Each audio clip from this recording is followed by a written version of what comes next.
അപ്പോഴേ നമ്മുടെ G S ടിയിൽ വന്ന അമെൻമെൻറ്റ്സ് ആണ് നമ്മൾ നോക്കുന്നത്. അതായത് നമ്മുടെ സി എ സെപ്റ്റംബർ 25 എക്സാമിനും C M A C S December 25 എക്സാമിനും ജി എസ് ടിയിൽ വന്ന ഇമ്പോർട്ടൻ്റ് ആയ അമെൻമെൻറ്റ്സ് ആണ് നമ്മൾ ഈ ഒരു വീഡിയോയിൽ ഡിസ്കസ് ചെയ്യുന്നത്. ഇൻ്റർ സ്റ്റുഡൻറ്റിന് ഈ ഒരു വീഡിയോ നോക്കിയാൽ മതി. ഫൈനൽ സ്റ്റുഡൻ്റ് ആണ് എന്നുണ്ടെങ്കിൽ ഈ ഒരു വീഡിയോയും പ്ലസ് ഫൈനൽ സ്റ്റുഡൻസിന് എക്സ്ക്ലൂസീവ് ആയിട്ട് വരുന്ന ചാപ്റ്റേഴ്സ് ഉണ്ടല്ലോ, അതിൻ്റെ സെപ്പറേറ്റ് ഒരു അമെൻമെൻറ്റ് വീഡിയോയും കൂടെ അപ്ലോഡ് ചെയ്യുന്നുണ്ട്. സോ ഇൻ്റർ സ്റ്റുഡൻറ്റ് ഈ ഒരു വീഡിയോ മാത്രം കണ്ടാൽ മതി. ഫൈനൽ സ്റ്റുഡൻ്റ് ആണെങ്കിൽ ഈ വീഡിയോ കാണണം, പ്ലസ് ഇനി ഒരു വീഡിയോയും കൂടെ ഞാൻ യൂട്യൂബിൽ അപ്ലോഡ് ചെയ്യുന്നുണ്ട്, ആ ഒരു വീഡിയോയും കൂടെ കാണണം. ഓക്കെ, യെസ്, ശരി, ശ്രദ്ധിച്ചോളൂ. അതായത് ഇൻ്ററിനുള്ള സബ്ജക്റ്റിൻ്റെ ആണല്ലോ ഫൈനലിനും കുറേ വരുന്നത്, അതുകൊണ്ടാണ് പറഞ്ഞത് ഇൻ്റർ സ്റ്റുഡൻറ്റ് ഈ വീഡിയോ മാത്രം കണ്ടാൽ മതി. എല്ലാ ഏരിയാസും ഇമ്പോർട്ടൻ്റ് ആയതെല്ലാം കവേർഡ് ആണ്.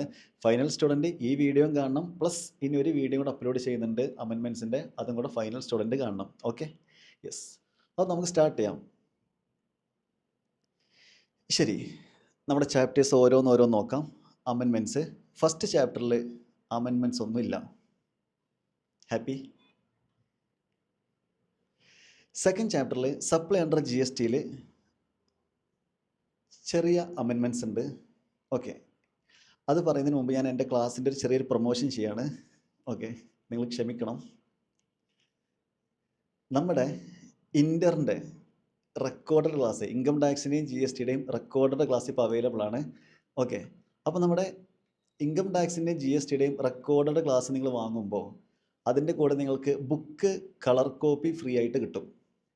ഓക്കെ, ഇത് ഇൻകം ടാക്സിൻ്റെ ആണ്. അതേപോലെ ജി എസ് ടിയുടെ ബുക്കുണ്ട്, അത് ഇവിടെ കൊടുന്ന് വെച്ചിട്ടില്ല. ഓക്കെ, ജി എസ് ടിയുടെ ബുക്കുണ്ട്, ഇൻകം ടാക്സിൻ്റെ ബുക്കുണ്ട്, പിന്നെ അതിൻ്റെ കൂടെ കളർ കോപ്പിയാണ്. പിന്നെ ക്വസ്റ്റ്യൻ ബാങ്ക് കിട്ടും, അത് PDF ആണ്. പിന്നെ നമ്മൾ ഓരോ ചാപ്റ്റർ കഴിയുമ്പോഴും 30 എക്സാംസ്, അതായത് എക്സാംസ് കണ്ടക്ട് ചെയ്യുന്നുണ്ട് കുട്ടികൾക്ക് വേണ്ടിയിട്ട്. അതായത് നമ്മൾ ക്വസ്റ്റ്യൻ കൊടുക്കും, ആൻസർ കുട്ടികൾ തരുമ്പോൾ അത് നമ്മൾ തന്നെ വാല്യൂ ചെയ്ത് കൊടുക്കും. പിന്നെ അതെല്ലാം കഴിഞ്ഞിട്ട് നമ്മൾ 5 മോക്ക് ടെസ്റ്റ് കണ്ടക്ട് ചെയ്യുന്നുണ്ട് ഇൻകം ടാക്സിൻ്റെയും ജി എസ് ടിയുടെയും. പിന്നെ നമ്മുടെ നമ്മുടെ കേരളത്തിലെ ട്രെൻഡിങ് ആയ നമ്മുടെ വർക്കൗട്ട് ബാച്ച് അല്ലേ, അതിൻ്റെ വീഡിയോ അവൈലബിൾ ആയി കൊടുക്കും. പിന്നെ നമ്മൾ എക്സാമിന് മുമ്പത്തെ ദിവസം എന്തൊക്കെ ഏരിയാസാണ് ഇമ്പോർട്ടൻ്റ് ആയിട്ട് നോക്കേണ്ടത് എന്ന ഒരു മസ്റ്റ് ഡു ക്വസ്റ്റ്യൻസ് അതും കൂടെ നമ്മൾ പ്രൊവൈഡ് ചെയ്യും. അപ്പോൾ ഇത്രയും കാര്യങ്ങൾ നിങ്ങൾക്ക് വേണ്ടിയിട്ട് ഇൻകം ടാക്സിലും ജി എസ് ടിയിലും നമ്മൾ അവൈലബിൾ ആക്കി കൊടുക്കുന്നുണ്ട്. ഓക്കെ, അതിൻ്റെ റേറ്റ് എന്ന് പറയുന്നത് 2850 രൂപയാണ്. ഇൻ്ററിൻ്റെ ഈ മൊത്തം income tax G S T record class മൊത്തം 2850 രൂപയാണ് റേറ്റ് വരുന്നത് C A C M A C എസിന്. ഓക്കെ, ഇനി ഫൈനൽ സ്റ്റുഡൻ്റ് ആണെങ്കിൽ ഫൈനലിൽ നമ്മളിപ്പോൾ IDT മാത്രമേ സ്റ്റാർട്ട് ചെയ്തിട്ടുള്ളൂ. ഇൻഷാല്ല DT നമ്മൾ കുറച്ച് കഴിയുമ്പോൾ സ്റ്റാർട്ടാക്കും. ഇപ്പോൾ നമ്മൾ IDT മാത്രമാണ് ഫൈനലിൽ സ്റ്റാർട്ടാക്കിയിട്ടുള്ളത്. അതും റെക്കോർഡ് ക്ലാസ് അവൈലബിൾ ആണ്, അതിന് കൂടെ ബുക്സ് അവൈലബിൾ ആണ്. പക്ഷേ ബുക്സ് കളർ കോപ്പി അല്ല, ബ്ലാക്ക് ആൻഡ് വൈറ്റ് ആണ്. പിന്നെ ക്വസ്റ്റ്യൻ ബാങ്കൊക്കെ കിട്ടും കേട്ടോ. ഫൈനലിൻ്റെ ക്ലാസ്സും അവൈലബിൾ ആണ്.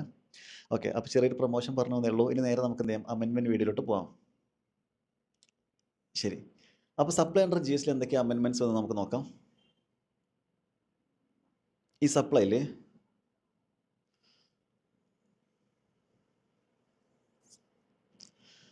നമ്മുടെ ഷെഡ്യൂൾ 3 നെഗറ്റീവ് ലിസ്റ്റ് എന്ന് വെച്ചാൽ ചില ട്രാൻസാക്ഷൻ സപ്ലൈ ഓഫ് ഗുഡ്സും അല്ല സപ്ലൈ ഓഫ് സർവീസും അല്ല എന്ന് പറയുന്ന ഒരു ഏരിയയാണ് നെഗറ്റീവ് ലിസ്റ്റ്, ഷെഡ്യൂൾ 3. ഈ ഷെഡ്യൂൾ 3 2 കാര്യങ്ങൾ ആഡ് ആയിട്ടുണ്ട്, അതാണ് ഈ ചാപ്റ്ററിൽ വന്ന ചേഞ്ച്. ഓക്കെ, ഇവിടെ 2 കാര്യങ്ങൾ അഡീഷണലി വന്നിട്ടുണ്ട്, നമുക്ക് നോക്കാം എന്താണ് എന്നുള്ളത്. ഓക്കെ,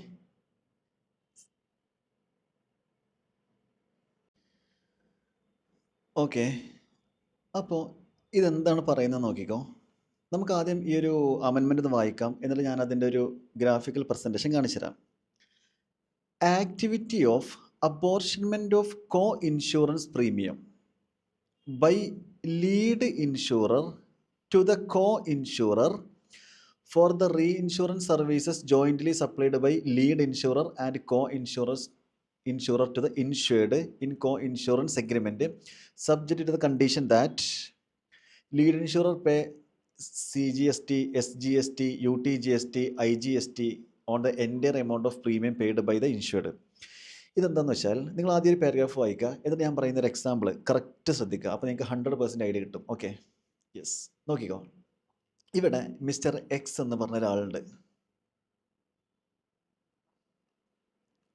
മിസ്റ്റർ എക്സ് ഇയാൾ ഇൻഷുറൻസ് എടുക്കുകയാണ്. മിസ്റ്റർ എക്സ് ABC എന്ന ഇൻഷുറൻസ് കമ്പനിയിൽ നിന്ന് ഇൻഷുറൻസ് എടുക്കുകയാണ്. ഇപ്പോൾ നമ്മൾ ഇൻഷുറൻസ് എടുക്കാറില്ലേ? യെസ്. അപ്പോൾ ഇവിടെ ആരാ സർവീസ് പ്രൊവൈഡ് ചെയ്യുന്നത്? ഇതാ ABC എന്ന ഇൻഷുറൻസ് കമ്പനി മിസ്റ്റർ എക്സിന് ഇൻഷുറൻസ് സർവീസ് പ്രൊവൈഡ് ചെയ്യാണ്. കറക്റ്റ് അല്ലേ? ABC എന്ന ഇൻഷുറൻസ് കമ്പനി മിസ്റ്റർ എക്സിന് ഇൻഷുറൻസ് സർവീസ് പ്രൊവൈഡ് ചെയ്യാണ്. അപ്പോൾ ഈ എക്സ് എന്ത് കൊടുക്കേണ്ടി വരും?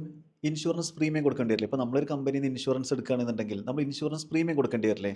അപ്പോൾ മിസ്റ്റർ എക്സ് ഇൻഷുറൻസ് പ്രീമിയം ആയിട്ടൊരു 10 ലക്ഷം കൊടുക്കുന്നുണ്ട്. നമുക്കറിയാം ഇൻഷുറൻസ് പ്രീമിയം കൊടുക്കുമ്പോൾ ആ ഇൻഷുറൻസ് കമ്പനി നമുക്ക് ഇൻഷുറൻസ് സർവീസ് പ്രൊവൈഡ് ചെയ്തല്ലോ. അപ്പോൾ നമ്മൾ ഇൻഷുറൻസ് പ്രീമിയം കൊടുക്കുമ്പോൾ പ്രീമിയം മാത്രം കൊടുത്താൽ പോരാ, നമ്മൾ എന്തും കൂടെ കൊടുക്കണം? GST കൂടെ കൊടുക്കണം. അപ്പോൾ അസ്യൂം GST 18% എന്ന് വിചാരിക്കുക. അപ്പോൾ 10 ലക്ഷം രൂപ ഇൻഷുറൻസ് പ്രീമിയവും അതിൻ്റെ 18% GST 1.8 ലാക്ക്, ടോട്ടൽ 11,80,000 രൂപ ഈ ഇൻഷുറൻസ് കമ്പനിക്ക് കൊടുക്കണം അല്ലേ? നോക്കൂ, ഈ ഇൻഷുറൻസിൻ്റെ പോളിസി എമൗണ്ട് എന്ന് പറയുന്നത് 10 കോടിയാണ്. 10 കോടിയുടെ പോളിസിയാണ്. അങ്ങനെയാണെങ്കിൽ മിസ്റ്റർ എക്സിന് എന്തെങ്കിലും സംഭവിക്കുകയാണ് എന്നുണ്ടെങ്കിൽ ഈ ഇൻഷുറൻസ് കമ്പനി മിസ്റ്റർ എക്സിന് എത്ര കൊടുക്കേണ്ടി വരും? 10 കോടി കൊടുക്കേണ്ടി വരും. കാരണം 10 കോടിയുടെ ഇൻഷുറൻസ് ആണ് പോളിസി വാല്യൂ. അപ്പോൾ എല്ലാ വർഷവും 10 ലക്ഷം രൂപ പ്രീമിയവും plus GST 1.8 lakh, total 11,80,000 insurance കമ്പനിക്ക് കൊടുക്കുന്നുണ്ട് അല്ലേ?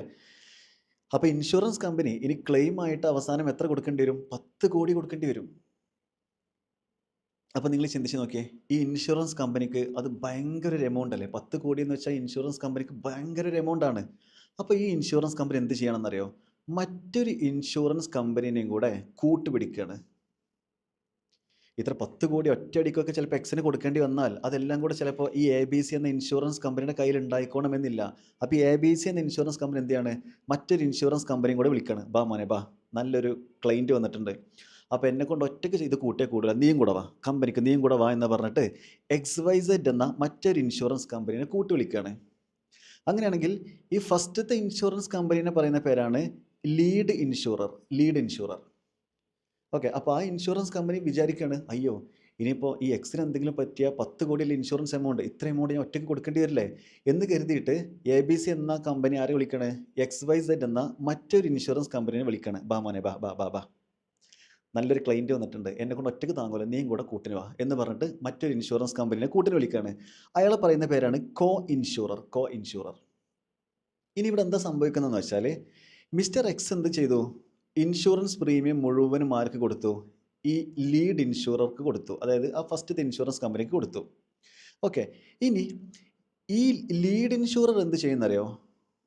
ഈ കോ ഇൻഷുറർ, അതായത് കൂട്ടിന് വിളിച്ച മറ്റേ സ്ഥാപനം ഉണ്ടല്ലോ, അവർക്ക് ഈ വാങ്ങിയ ഇൻഷുറൻസിൻ്റെ പ്രീമിയത്തിൻ്റെ കുറച്ച് എമൗണ്ട് മറ്റവർക്ക് കൊടുക്കും. കാരണം അവരെയും കൂടെ കൂട്ടിന് വിളിച്ചിട്ടുണ്ടല്ലോ. അസ്യൂം 50% എന്ത് ചെയ്യാണ്?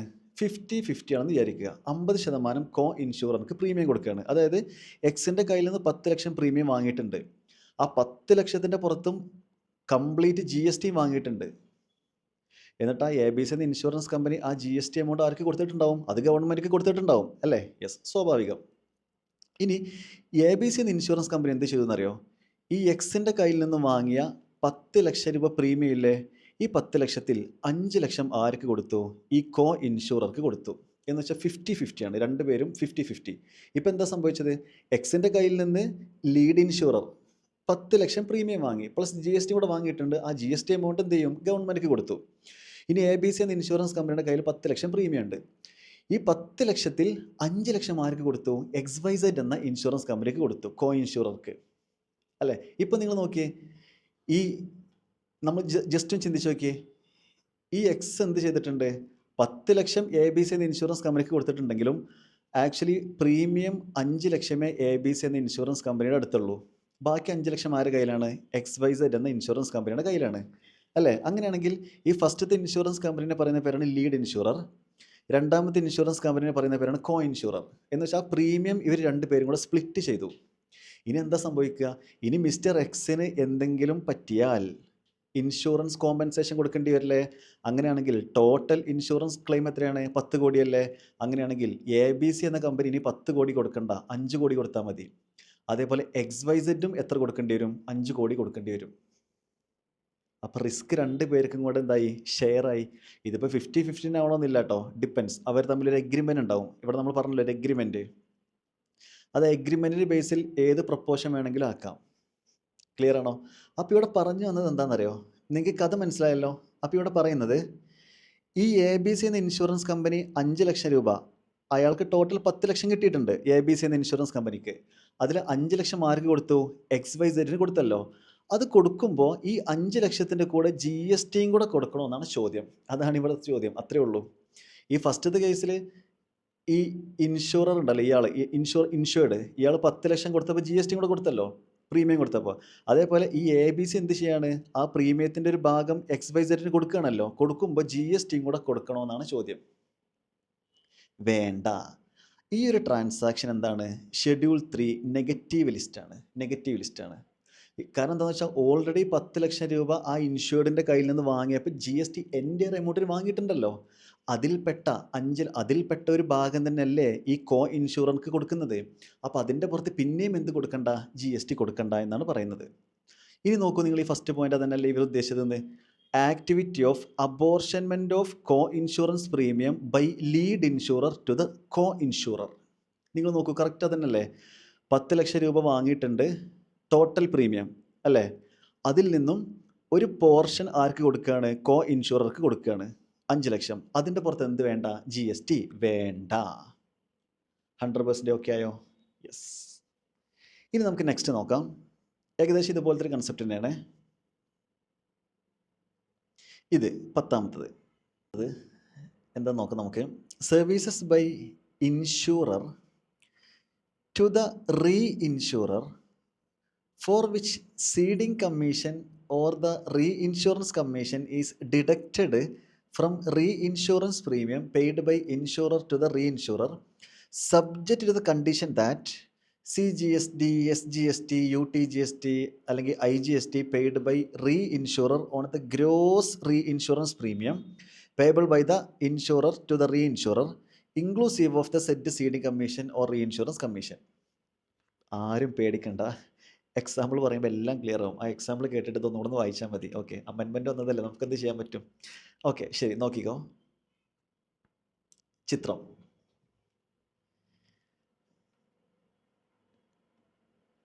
ഇവിടെ നേരത്തെ നമ്മൾ പറഞ്ഞത് കോ ഇൻഷുർ ആയിരുന്നു, ഇവിടെ റീ ഇൻഷുർ ആണ്. ഓക്കെ, ഇവിടെ ശ്രദ്ധിക്കുക. ഇവിടെ എക്സ് എന്ന് പറഞ്ഞ ഒരാളുണ്ട്. അയാൾ എ ബി സി എന്ന ഇൻഷുറൻസ് കമ്പനിയിൽ നിന്ന് ഇൻഷുറൻസ് എടുക്കുന്നുണ്ട്. അപ്പോൾ ഇവിടെ ആരാ സർവീസ് പ്രൊവൈഡ് ചെയ്യുന്നത്? എ ബി സി എന്ന ഇൻഷുറൻസ് കമ്പനി എക്സിന് ഇൻഷുറൻസ് സർവീസ് പ്രൊവൈഡ് ചെയ്യാണ് അല്ലേ? അതുകൊണ്ട് തന്നെ എക്സ് എ ബി സി എന്ന ഇൻഷുറൻസ് കമ്പനിക്ക് എന്ത് കൊടുക്കേണ്ടി വരും? ഇൻഷുറൻസ് പ്രീമിയം കൊടുക്കേണ്ടി വരും. വേണ്ടേ? നമുക്കിപ്പോൾ ഇൻഷുറൻസ് സർവീസ് ഒരു കമ്പനി പ്രൊവൈഡ് ചെയ്യുകയാണെങ്കിൽ നമ്മൾ ഇൻഷുറൻസ് പ്രീമിയം കൊടുക്കേണ്ടി വരില്ലേ? സ്വാഭാവികം. അപ്പോൾ നമ്മൾ ഇൻഷുറൻസ് പ്രീമിയം കൊടുക്കുകയാണ്. അപ്പോൾ ഇവിടെ 1 ലക്ഷം രൂപ ഇൻഷുറൻസ് പ്രീമിയം കൊടുക്കുന്നുണ്ട്. അതേപോലെ 18,000 രൂപ ജി എസ് ടി കൊടുക്കുന്നുണ്ട്. അങ്ങനെ ടോട്ടൽ 1,18,000 ഇൻഷുറൻസ് പ്രീമിയം കൊടുക്കുന്നത്. ഓക്കെ, അപ്പോൾ എ ബി സി കമ്പനി നോക്കിയപ്പോൾ എക്സിൻ്റെ കയ്യിൽ നിന്ന് 1 ലക്ഷം രൂപയും 18,000 രൂപ ജി എസ് ടി അടക്കം 1,18,000 കിട്ടിയിട്ടുണ്ട്. ഇനി എ ബി സി എന്ന ഇൻഷുറൻസ് കമ്പനി എന്ത് ചെയ്യും? ആ ജി എസ് ടി 18,000 എമൗണ്ട് ഗവൺമെൻറ്റിക്ക് കൊടുക്കും. സ്വാഭാവികം അതല്ലേ? ഈ എ ബി സി എന്ന ഇൻഷുറൻസ് കമ്പനി നോക്കിയപ്പോൾ എക്സിന് പെട്ടെന്ന് തന്നെ ഇൻഷുറൻസ് കോമ്പൻസേഷൻ കൊടുക്കേണ്ടി വരും. കാരണം ഇത് കുറച്ച് റിസ്ക് ഉള്ള ഇൻഷുറൻസ് ആണ്. ഇത് കുറച്ച് റിസ്ക് ഉണ്ട്. എക്സിൻ്റെ ഇൻഷുറൻസിൽ കുറച്ച് റിസ്ക് ഉണ്ട്. അതുകൊണ്ട് തന്നെ എ ബി സി എന്ന ഇൻഷുറൻസ് കമ്പനി എക്സിന് എന്ത് കൊടുക്കേണ്ടി വരും? പെട്ടെന്ന് തന്നെ ഇൻഷുറൻസ് കോമ്പൻസേഷൻ, ഇൻഷുറൻസ് ക്ലെയിം കൊടുക്കേണ്ടി വരുമെന്ന് ആർക്ക് മനസ്സിലായി? എ ബി സി എന്ന ഇൻഷുറൻസ് കമ്പനിക്ക് മനസ്സിലായി. ഓക്കെ, അപ്പോൾ എ ബി സി എന്ന ഇൻഷുറൻസ് കമ്പനി എന്ത് ചെയ്തു എന്നറിയോ? ഈ എക്സിൻ്റെ കയ്യിൽ നിന്നുള്ള എക്സിന് കൊടുത്ത ഈ ഇൻഷുറൻസ് ഉണ്ടല്ലോ, അത് ഇവർ വീണ്ടും റീ ഇൻഷൂർ ചെയ്തു മറ്റൊരു കമ്പനിയിൽ. അപ്പോൾ ഇവിടെ എന്ത് ചെയ്തു നോക്കൂ. എക്സ് ഈ കമ്പനിയിൽ ഇൻഷുറൻസ് എടുത്തു, ഈ കമ്പനിയിൽ നിന്ന്. അപ്പോൾ ആ എക്സിൻ്റെ അതേ ഇൻഷൂർ എന്ത് ചെയ്തെന്നറിയോ? എ ബി സി എന്ന കമ്പനി മറ്റൊരു കമ്പനിയിൽ ഇൻഷുറൻസ് എടുത്തു. അപ്പോൾ ഈ ഫസ്റ്റത്തിന് നമ്മൾ പറയും എന്താ? ഇൻഷുറൻസ് എടുത്തു എന്ന് പറയും. രണ്ടാമതിനെ പറയുന്നതാണ് റീ ഇൻഷൂർ. അപ്പോൾ എക്സ് അയാളുടെ ലൈഫ് എ ബി സി എന്ന കമ്പനിയിൽ ഇൻഷുർ ചെയ്തു. എ ബി സി എന്ന കമ്പനി എന്ത് ചെയ്തു? അത് വീണ്ടും മറ്റൊരു കമ്പനി റീ ഇൻഷുർ ചെയ്തു. അതെന്തിനായിരിക്കും അങ്ങനെ ചെയ്യുന്നത്? Very simple. അതെന്തിനാ അങ്ങനെ ചെയ്യുന്നത്? നോക്കിയേ, ഇവിടെ നോക്കിയേ. ഇവിടെ റീ ഇൻഷുറൻസ് സർവീസ് ആരാ പ്രൊവൈഡ് ചെയ്തത്? Reinsurance service. ഈ EFG എന്ന ഇൻഷുറൻസ് കമ്പനി, ABCD EFG എന്ന കമ്പനി ഇവർക്ക് ഇങ്ങോട്ട് എന്ത് ചെയ്തു? റീഇൻഷൂർ സർവീസ് പ്രൊവൈഡ് ചെയ്തു. കറക്റ്റ് അല്ലേ? കറക്റ്റ് ആണിതാ. ABC എന്ന കമ്പനി എക്സിന് ഇൻഷുറൻസ് സർവീസ് പ്രൊവൈഡ് ചെയ്തു. EFG എന്ന കമ്പനി ഇവർക്ക് റീഇൻഷൂർ പ്രൊവൈഡ് ചെയ്തു. റീഇൻഷൂർ, രണ്ടാമത്തെ ഇൻഷുറൻസ് അല്ലേ? അപ്പോൾ എന്തായിരിക്കും സ്വാഭാവികമായിട്ട് സംഭവിക്കുന്നതെന്ന് അറിയോ? ഇവിടെ നോക്കി, ABC എന്ന കമ്പനിക്ക് മനസ്സിലായി എക്സിന് പെട്ടെന്ന് ഇൻഷുറൻസ് കോമ്പൻസേഷൻ കൊടുക്കേണ്ടി വരും. അതുകൊണ്ട് ABC എന്ന കമ്പനി എന്ത് ചെയ്യുമെന്നറിയോ? അത് ഈ കമ്പനി റീഇൻഷൂർ ചെയ്തു. EFG എന്ന കമ്പനി റീഇൻഷൂർ ചെയ്തു. അതുകൊണ്ട് ഇതേ ഇൻഷുറൻസ് പ്രീമിയം ഇവരാർക്ക് കൊടുക്കുകയാണ്? EFGക്ക് കൊടുക്കുകയാണ്. അതായത് ABC എന്ന കമ്പനി 1,00,000 രൂപ പ്രീമിയം, ആ പ്രീമിയമാണല്ലോ കസ്റ്റമർ കയ്യിൽ നിന്ന് വാങ്ങിയത്, ആ 1,00,000 പ്രീമിയവും പ്ലസ് GSTയും കൂടെ. മറ്റേത് കോയിൻഷൂർ ആയിരുന്നു, ഇത് കോയിൻഷൂർ അല്ല, ഇത് റീഇൻഷൂർ. അങ്ങനെ ടോട്ടൽ 1,18,000 EFG എന്ന ഇൻഷുറൻസ് കമ്പനിക്ക് കൊടുത്തു. അപ്പോൾ ഇവരെ പറയുന്ന പേരാണ് ഇൻഷുറർ, ഇവരെ പറയുന്ന പേരാണ് റീഇൻഷുറർ. ചെറിയ കഥയാണ്, ഒന്ന് മനസ്സിലാക്കിയാൽ മതി. അപ്പോൾ നോക്കൂ, 1,00,000 രൂപ പ്ലസ് 18,000 രൂപ GST, 1,18,000 ഈ EFGക്ക് കൊടുത്തു. EFG എന്ത് ചെയ്യും? ആ 18,000 ഗവൺമെൻറ്റിക്ക് കൊടുക്കും, സ്വാഭാവികം. ഇനി എന്താ സംഭവിക്കുന്നതെന്ന് വെച്ചാൽ ശരിക്കും ശ്രദ്ധിച്ചോ. ഇവിടെ ഏത് കളറാണ് യൂസ് ചെയ്യുക? ഓക്കെ, എക്സിന് എന്തെങ്കിലും പറ്റിയാൽ ABC എന്ന കമ്പനി ഇങ്ങോട്ട് എന്ത് കൊടുക്കും? ഇൻഷുറൻസ് ക്ലെയിം കൊടുക്കും. അതേ സമയത്ത് ABCക്ക് വല്ല നഷ്ടമുണ്ടോ? ഇല്ല. കാരണം ABCക്ക് എവിടുന്ന് ഇൻഷുറൻസ് ക്ലെയിം കിട്ടും? EFGയിൽ നിന്ന് ഇൻഷുറൻസ് ക്ലെയിം കിട്ടും. ABCക്ക് എവിടുന്ന് ഇൻഷുറൻസ് ക്ലെയിം കിട്ടും? EFGയിൽ നിന്നും ഇൻഷുറൻസ് ക്ലെയിം കിട്ടും. അപ്പോൾ ഇവർ സേഫായി, ഈ ABC എന്ന ഇൻഷുറൻസ് കമ്പനി സേഫായി. എക്സിന് എന്തെങ്കിലും പറ്റിയാൽ ABC എന്ന ഇൻഷുറൻസ് കമ്പനി ക്ലെയിം കൊടുക്കണം. പക്ഷേ ആ റീഇൻഷൂർ ചെയ്തത് കൊണ്ട് ABCക്ക് എത്രയാണോ ചിലവായത് ആ എമൗണ്ട് ആരെ കയ്യിൽ നിന്ന് തിരിച്ചു കിട്ടും? EFG എന്ന കമ്പനിയുടെ കയ്യിൽ നിന്ന് റീഇൻഷുറൻസ് ക്ലെയിം ആയിട്ട് കിട്ടും. ക്ലിയർ ആണോ? യെസ്. അപ്പം ഇനി ഇവിടെ ശ്രദ്ധിച്ചോ,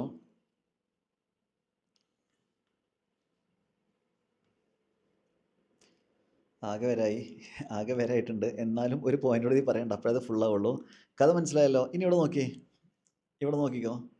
ഇനിയിപ്പോൾ ഏത് മഷി എടുക്കും നമ്മൾ? ഓക്കെ, നോക്കൂ, ഇവിടെ ഈ ABC എന്ന ഇൻഷുറൻസ് കമ്പനി അല്ലേ EFGക്ക് ഒരു ക്ലയൻറ്റിനെ കൊടുത്തത്? ABC എന്ന ഇൻഷുറൻസ് കമ്പനി എന്ത് ചെയ്തു? EFGക്ക് ഒരു ക്ലയൻറ്റിനെ കൊടുത്തു അല്ലേ? റീഇൻഷൂർ ചെയ്തപ്പോൾ ഒരു ക്ലയൻറ്റിനെ കൊടുത്തില്ലേ? അതായത് ഈ EFGൻ്റെ ബിസിനസ് കൂടിയില്ലേ? അവർക്ക് ഇൻഷുറൻസ് കൂടുതൽ കിട്ടിയില്ലേ?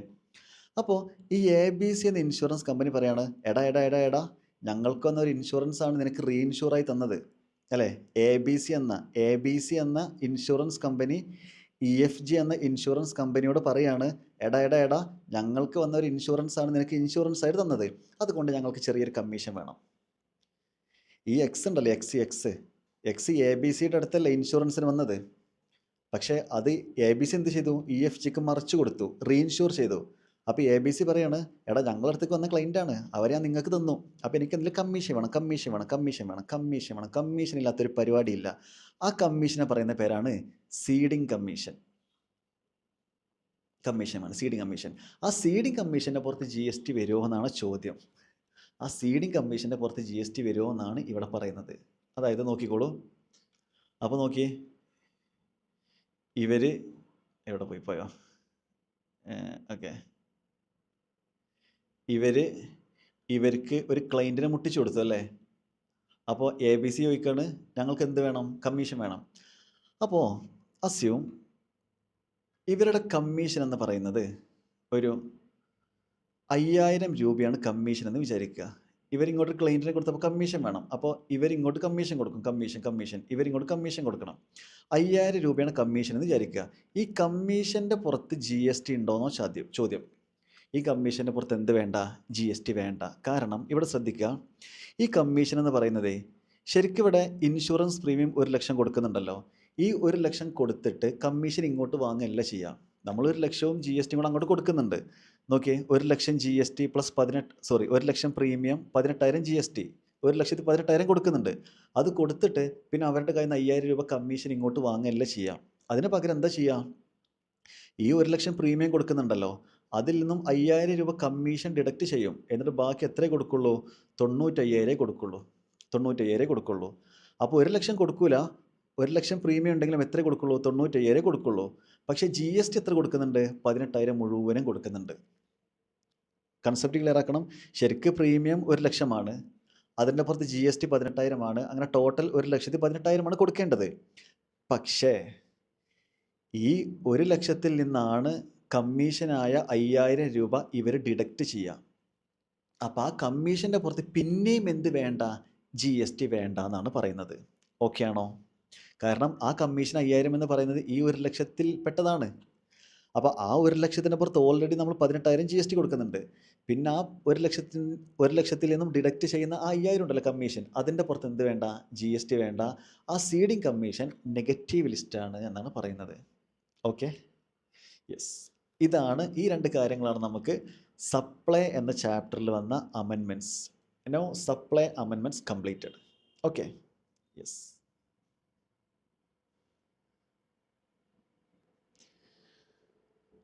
അടുത്ത് നമുക്ക് ചാർജ് അണ്ടർ GST വന്ന അമെൻമെൻറ്റ്സ്, കുറച്ച് അമെൻമെൻറ്റ്സ് ഉണ്ട്, നമുക്ക് നോക്കാം. സിമ്പിൾ. ആദ്യം 9 സബ്സെക്ഷൻ 1 അല്ലേ, അതിലൊരു അമെൻമെൻ്റ് ഉണ്ട്. അതായത് GST വരും. ഏതിന് GST വരും? നോർമലി ഗുഡ്സിനും സർവീസിനൊക്കെ GST വരും, except alcoholic liquor for human consumption. Alcoholic liquor for human കൺസംഷന് GST വരില്ല എന്നല്ലേ നമ്മൾ പഠിച്ചത്? അതിന് GST ഇല്ല. അവിടെ ഒരു കാര്യം കൂടെ ആഡ് ആയിട്ടുണ്ട്. ആൻഡ് ഇതാണ് ആഡായ കാര്യം. Undenatured extra neutral alcohol or rectified spirit used for manufacture of alcoholic liquor for human consumption. ആ പ്രൊഡക്റ്റിനും GST ഇല്ല. അപ്പോൾ alcoholic liquor for human consumption എന്തില്ല? GST ഇല്ല, നമുക്കറിയാം. അപ്പോൾ ഈ alcoholic liquor for human consumption അത് മാനുഫാക്ചർ ചെയ്യാൻ വേണ്ടിയിട്ട് നമ്മൾ റോ മെറ്റീരിയൽ വാങ്ങും. ഏത് റോ മെറ്റീരിയൽ? ഇവിടെ പറയുന്നത് undenatured extra neutral alcohol rectified spirit. അപ്പോൾ ഇവിടെ പറയുന്നത് ഈ alcoholic liquor for human consumption manufacture ചെയ്യാൻ വേണ്ടിയിട്ട് വാങ്ങുന്ന ഈ 2 റോ ആയിട്ടുള്ള ഈ പ്രൊഡക്റ്റിനും എന്തില്ല? GST ഇല്ല. അതാണ് പുതിയ വന്ന അമെൻമെൻറ്റ്. Okay, yes. അടുത്തത് ഇങ്ങനെ വന്നിട്ടും പോയിട്ടും യെസ് ഇവിടെ ഇമ്പോർട്ടൻ്റ് അമെൻമെൻ്റ് ആണ്, എക്സാമിന് ചോദിക്കാൻ സാധ്യതയുള്ള അമെൻമെൻ്റ് ആണ്. നമ്മൾ പറഞ്ഞു സ്പോൺസർഷിപ്പ് സർവീസ് പ്രൊവൈഡ് ചെയ്യാണ്. RCM സ്പോൺസർഷിപ്പ് സർവീസ് പ്രൊവൈഡ് ചെയ്യുകയാണെന്നുണ്ടെങ്കിൽ റെസിപ്പൻ്റ് ബോഡി കോർപ്പറേറ്റോ പാർട്ട്ണർഷിപ്പ് ഫേമോ അല്ലെങ്കിൽ ലിമിറ്റഡ് ലയബിലിറ്റി ഫേം എന്ന് പറയുമ്പോൾ അതിൽ ആരും കൂടെ വരും? LLP കൂടെ വരും. ലൊക്കേറ്റഡ് ഇൻ ടാക്സിബിൾ ടെറിട്ടറി ആണെങ്കിൽ ഈ റെസിപ്പൻ്റ് RCM ടാക്സ് അടക്കണം എന്നല്ലേ പഠിച്ചത് അല്ലേ? ഇവിടെ പറയുന്നത് സപ്ലയർ എന്ന് പറയുമ്പോൾ അവിടെ ഒരു കണ്ടീഷൻ വന്നു. സപ്ലയർ ആരായിരിക്കണം? Any person other than body corporate. ഇതാണ് അമെൻമെൻറ്റ് വന്നത് കേട്ടോ. അപ്പോൾ സ്പോൺസർഷിപ്പ് സർവീസ് പ്രൊവൈഡ് ചെയ്യുന്ന സപ്ലയർ ആരാവാൻ പാടില്ല? സപ്ലയർ ബോഡി കോർപ്പറേറ്റ് ആവാൻ പാടില്ല. സപ്ലയർ ബോഡി കോർപ്പറേറ്റ് ആണെങ്കിൽ അവിടെ RCM വരില്ല. അവിടെ ഏതേ വരുള്ളൂ? ഫോർവേഡ് ചാർജ് മെക്കാനിസമേ വരുള്ളൂ. അപ്പോൾ അമെൻമെൻറ്റ് എക്സാമിന് വരാൻ സാധ്യതയുണ്ട്. സ്പോൺസർഷിപ്പ് സർവീസ് പ്രൊവൈഡ് ചെയ്യുന്ന സപ്ലയർ ആരാവരുത്? ബോഡി കോർപ്പറേറ്റ് ആവരുത്. അങ്ങനെ അമെൻമെൻറ്റ് വന്നിട്ടുണ്ട്. Okay, yes. അപ്പോൾ ബോഡി കോർപ്പറേറ്റ് ആണെങ്കിൽ RCM വരില്ല, ഏതേ വരുള്ളൂ? FCM വരുള്ളൂ. Okay, yes. അടുത്തത് ഒരു അമെൻമെൻറ്റ്. എടാ ഇതൊക്കെ പഴയ കാര്യങ്ങൾ അറിയുന്നവർക്ക് ഇതൊക്കെ പറഞ്ഞിട്ട് കാര്യമുള്ളൂ കേട്ടോ. പഴയ പ്രൊവിഷനൊക്കെ അറിയുന്നവർക്ക് ഇതൊക്കെ ഈ അമെൻമെൻറ്റൊക്കെ അറിയുള്ളൂ. അല്ലാത്തവർക്ക് അമെൻമെൻറ്റ് ഇതൊക്കെ ഒന്നായിരിക്കും. Okay, yes. അടുത്ത് നമ്മൾ പറഞ്ഞു renting of immovable property other than residential dwelling by unregistered person. Residential dwelling അല്ലാത്ത വേറെ ഏതെങ്കിലും ഇമ്മൂവബിൾ പ്രോപ്പർട്ടി ഒരു അൺരജിസ്റ്റേർഡ് പേഴ്സൺ രജിസ്റ്റേർഡ് പേഴ്സണ് കൊടുക്കുകയാണെങ്കിൽ RCM ആണെന്ന് നമ്മൾ പഠിച്ചില്ലേ? റെൻറ്റിങ് ഓഫ് ഇമ്മൂവബിൾ പ്രോപ്പർട്ടി ഒരു അൺരജിസ്റ്റേർഡ് ആയ പേഴ്സൺ അതർ ദാൻ റെസിഡൻഷ്യൽ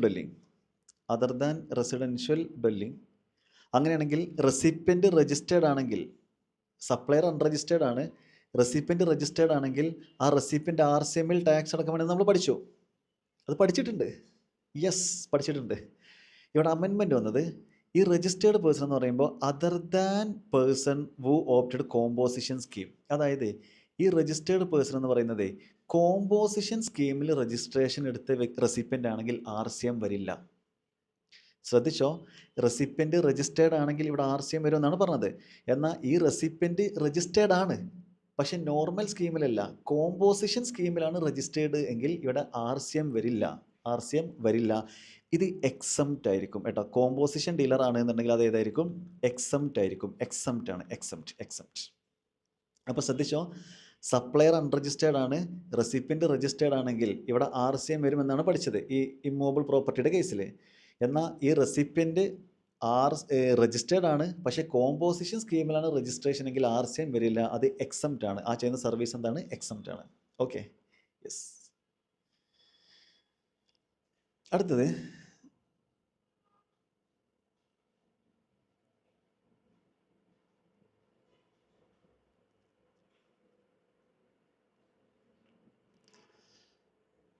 അടുത്തൊരു പോയിന്റ് ഇവിടെ നമ്മളിവിടെയൊക്കെ RCMൻ്റെ ഇവിടെയൊക്കെ നമ്മൾ ഇവിടെയൊക്കെ ലോക്കൽ അതോറിറ്റി എന്ന് നമ്മൾ പല സ്ഥലത്ത് പറയുന്നില്ലേ, ലോക്കൽ അതോറിറ്റി. അപ്പോൾ ഒരു ക്ലാരിഫിക്കേഷനാണ്, ഡൽഹി ഡെവലപ്മെൻറ്റ് അതോറിറ്റി DDA ഒരു ലോക്കൽ അതോറിറ്റി അല്ല കേട്ടോ. Delhi development authority local authority എന്ന ഡെഫിനിഷനിൽ വരില്ല എന്നൊരു ക്ലാരിഫിക്കേഷനാണ് പറഞ്ഞിട്ടുള്ളത്. സോ DDA എന്തല്ല, ഒരു ലോക്കൽ അതോറിറ്റി അല്ല. അങ്ങനെ ഒരു ക്ലാരിഫിക്കേഷൻ ഉണ്ട്, ശ്രദ്ധിക്കുക. യെസ്. ഇനി നമുക്കിവിടെ പറയാനുള്ളത് ഇതാ, യെസ്. ഇവിടെ പോയിന്റ്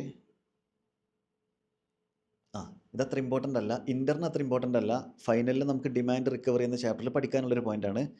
വയലേഷൻ. കോമ്പോസിഷൻ സ്കീമിന് എലിജിബിൾ അല്ലാത്ത ഒരാൾ കോമ്പോസിഷൻ സ്കീമിൽ ടാക്സ് അടക്കുകയാണ് എന്നുണ്ടെങ്കിൽ അഡീഷണൽ ടാക്സ് അടപ്പിക്കുകയും ചെയ്യും. പിന്നെ പെനാൽറ്റി ഒക്കെ ലെവി ചെയ്യുന്നത് നമ്മൾ പഠിച്ചിട്ടുണ്ടായിരുന്നു. യെസ്. അപ്പോൾ ഈ പെനാൽറ്റി ഒക്കെ ലെവി ചെയ്യുന്ന സമയത്ത് ഏത് സെക്ഷനൊക്കെ നോക്കുക? സെക്ഷൻ 73, 74. അവിടെ ഒരു പുതിയ സെക്ഷനും കൂടെ ആഡ് ആയിട്ടുണ്ട്. ഏതാണ്?